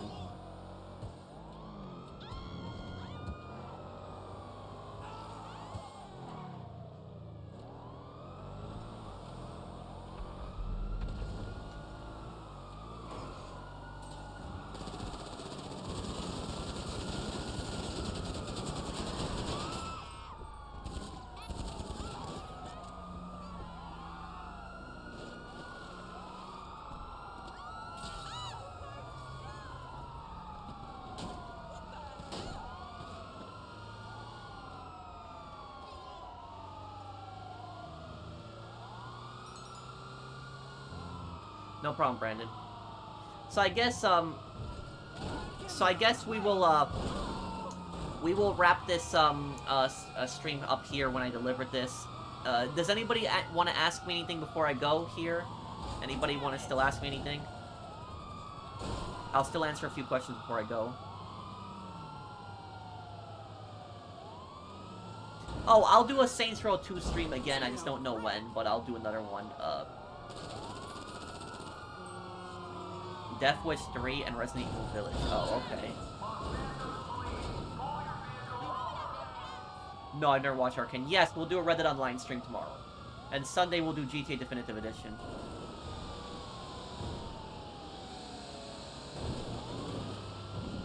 I'm not gonna really answer political questions, Isaiah. No, I guess nobody really had a heist ready and we help people sell, their businesses. Yes, Hungary was a communist country at one point. Been following your San Andreas 20th anniversary playthrough when I start a new game on the fixed definitive edition of San Andreas. Which missions are next, bro? The next missions that we're uploading is CJ destroying the Loco Syndicate. I'm actually, if you guys wait like 20 minutes after I finish the stream here, 20 minutes from now, I'll put out the next part of San Andreas.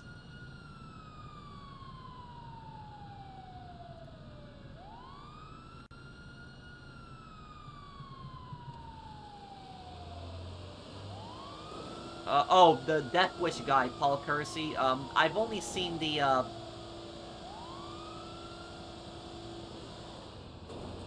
I've only seen the, half of the first film, but I gotta watch it, the rest when I get a chance. Will I do more targets for Hitman 3? Yes, and I want to do a hardcore freelancer video too on that.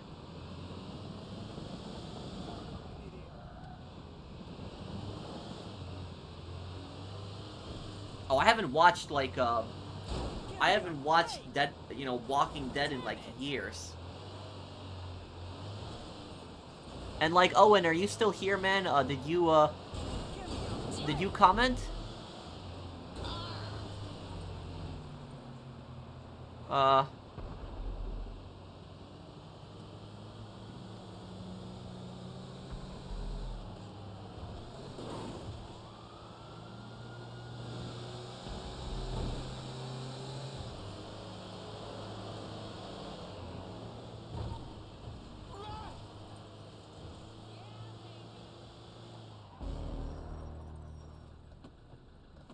Is Owen still here? Okay, yeah. I guess he might have left. But I will have that Dead Rising lore video out in December. I promise on that. There's a lot of content, a lot of stuff for me to do, but yeah, I will have it out, too.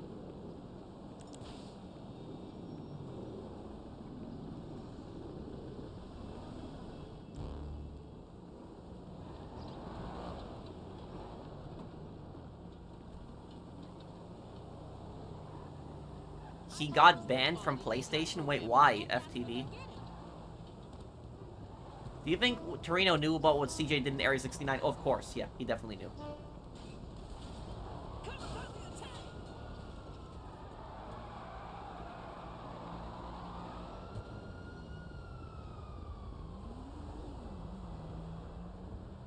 Which one would I rather visit, Japan or China? Easy, Japan is, China is a dictatorship, though. Maybe one day.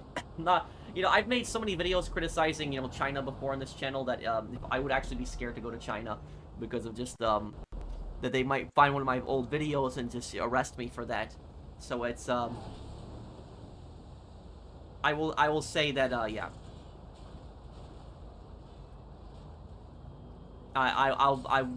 When China's not a dictatorship one day, maybe I'll visit then.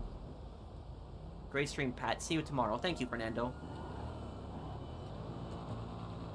But Owen, I will have that Dead Rising censorship video before the end of November, and then in December I'll have the lore video on it.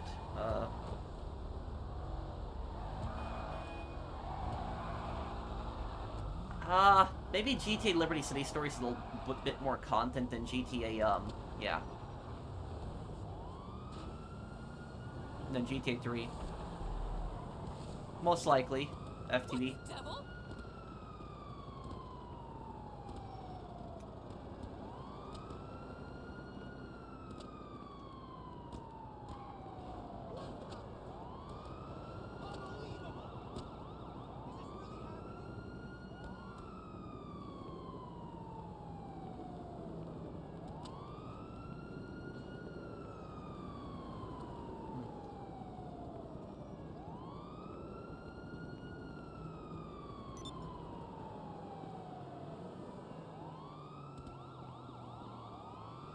Well, but was it like a false ban? Why did he, Oh, wait, Wasabi Guy, what's your question? I'm sorry, I didn't see your comment earlier.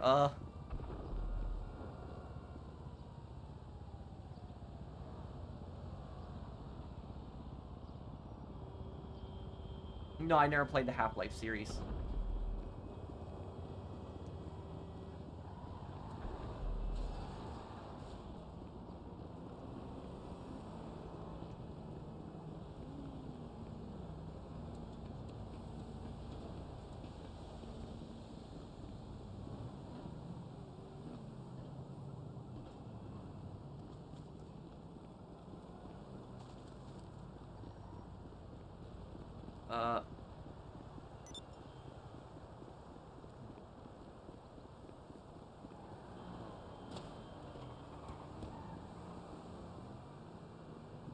Oh, I don't live in New York City. Oh, okay. Well, Wasabi Guy. I'm gonna be streaming tomorrow on Red Dead, and then Sunday we'll stream on GTA Definitive Edition. So 2 more streams this week still.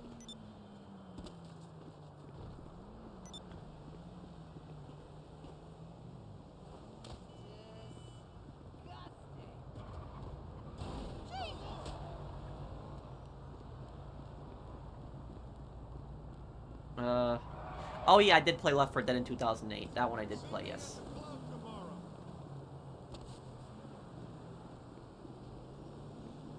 Yeah, and Square Enix did a great job with it, too. What's your question, Menacing?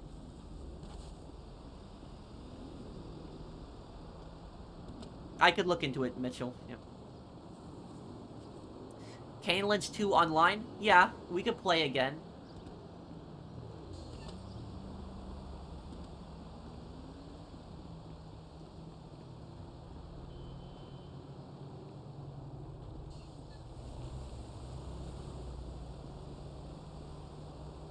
I don't know what that's about, Jack Knight. People keep bringing it up. I would have to look into that. He's a GTA YouTuber, I'm pretty sure. Yes, I think I remember him.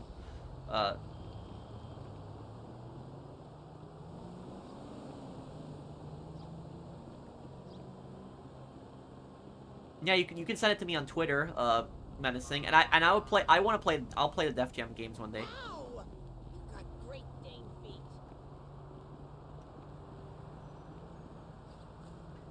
Have I watched a YouTube video by YouTube channel known as Savix? No, I don't think I have, Jacob.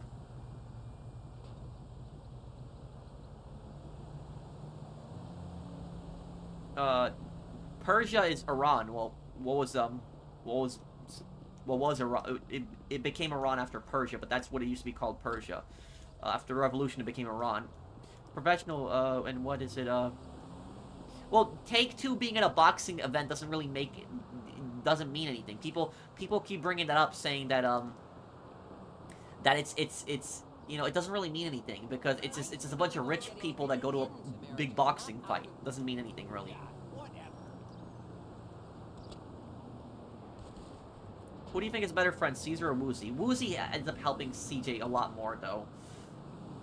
But I guess we will be wrapping up the stream here, guys. Thank you guys for watching the stream. Thank you guys for hanging out with me. So, tomorrow we will do Red Dead Online stream. Sunday we'll do GTA Definitive Edition. And in 20 minutes from now, there will be another video of San Andreas. So if you want to see the next part of San Andreas 20 minutes from now, it'll be uploaded. So thank you guys for watching. I'll see you on the next one. Take care, everyone. Have a wonderful day.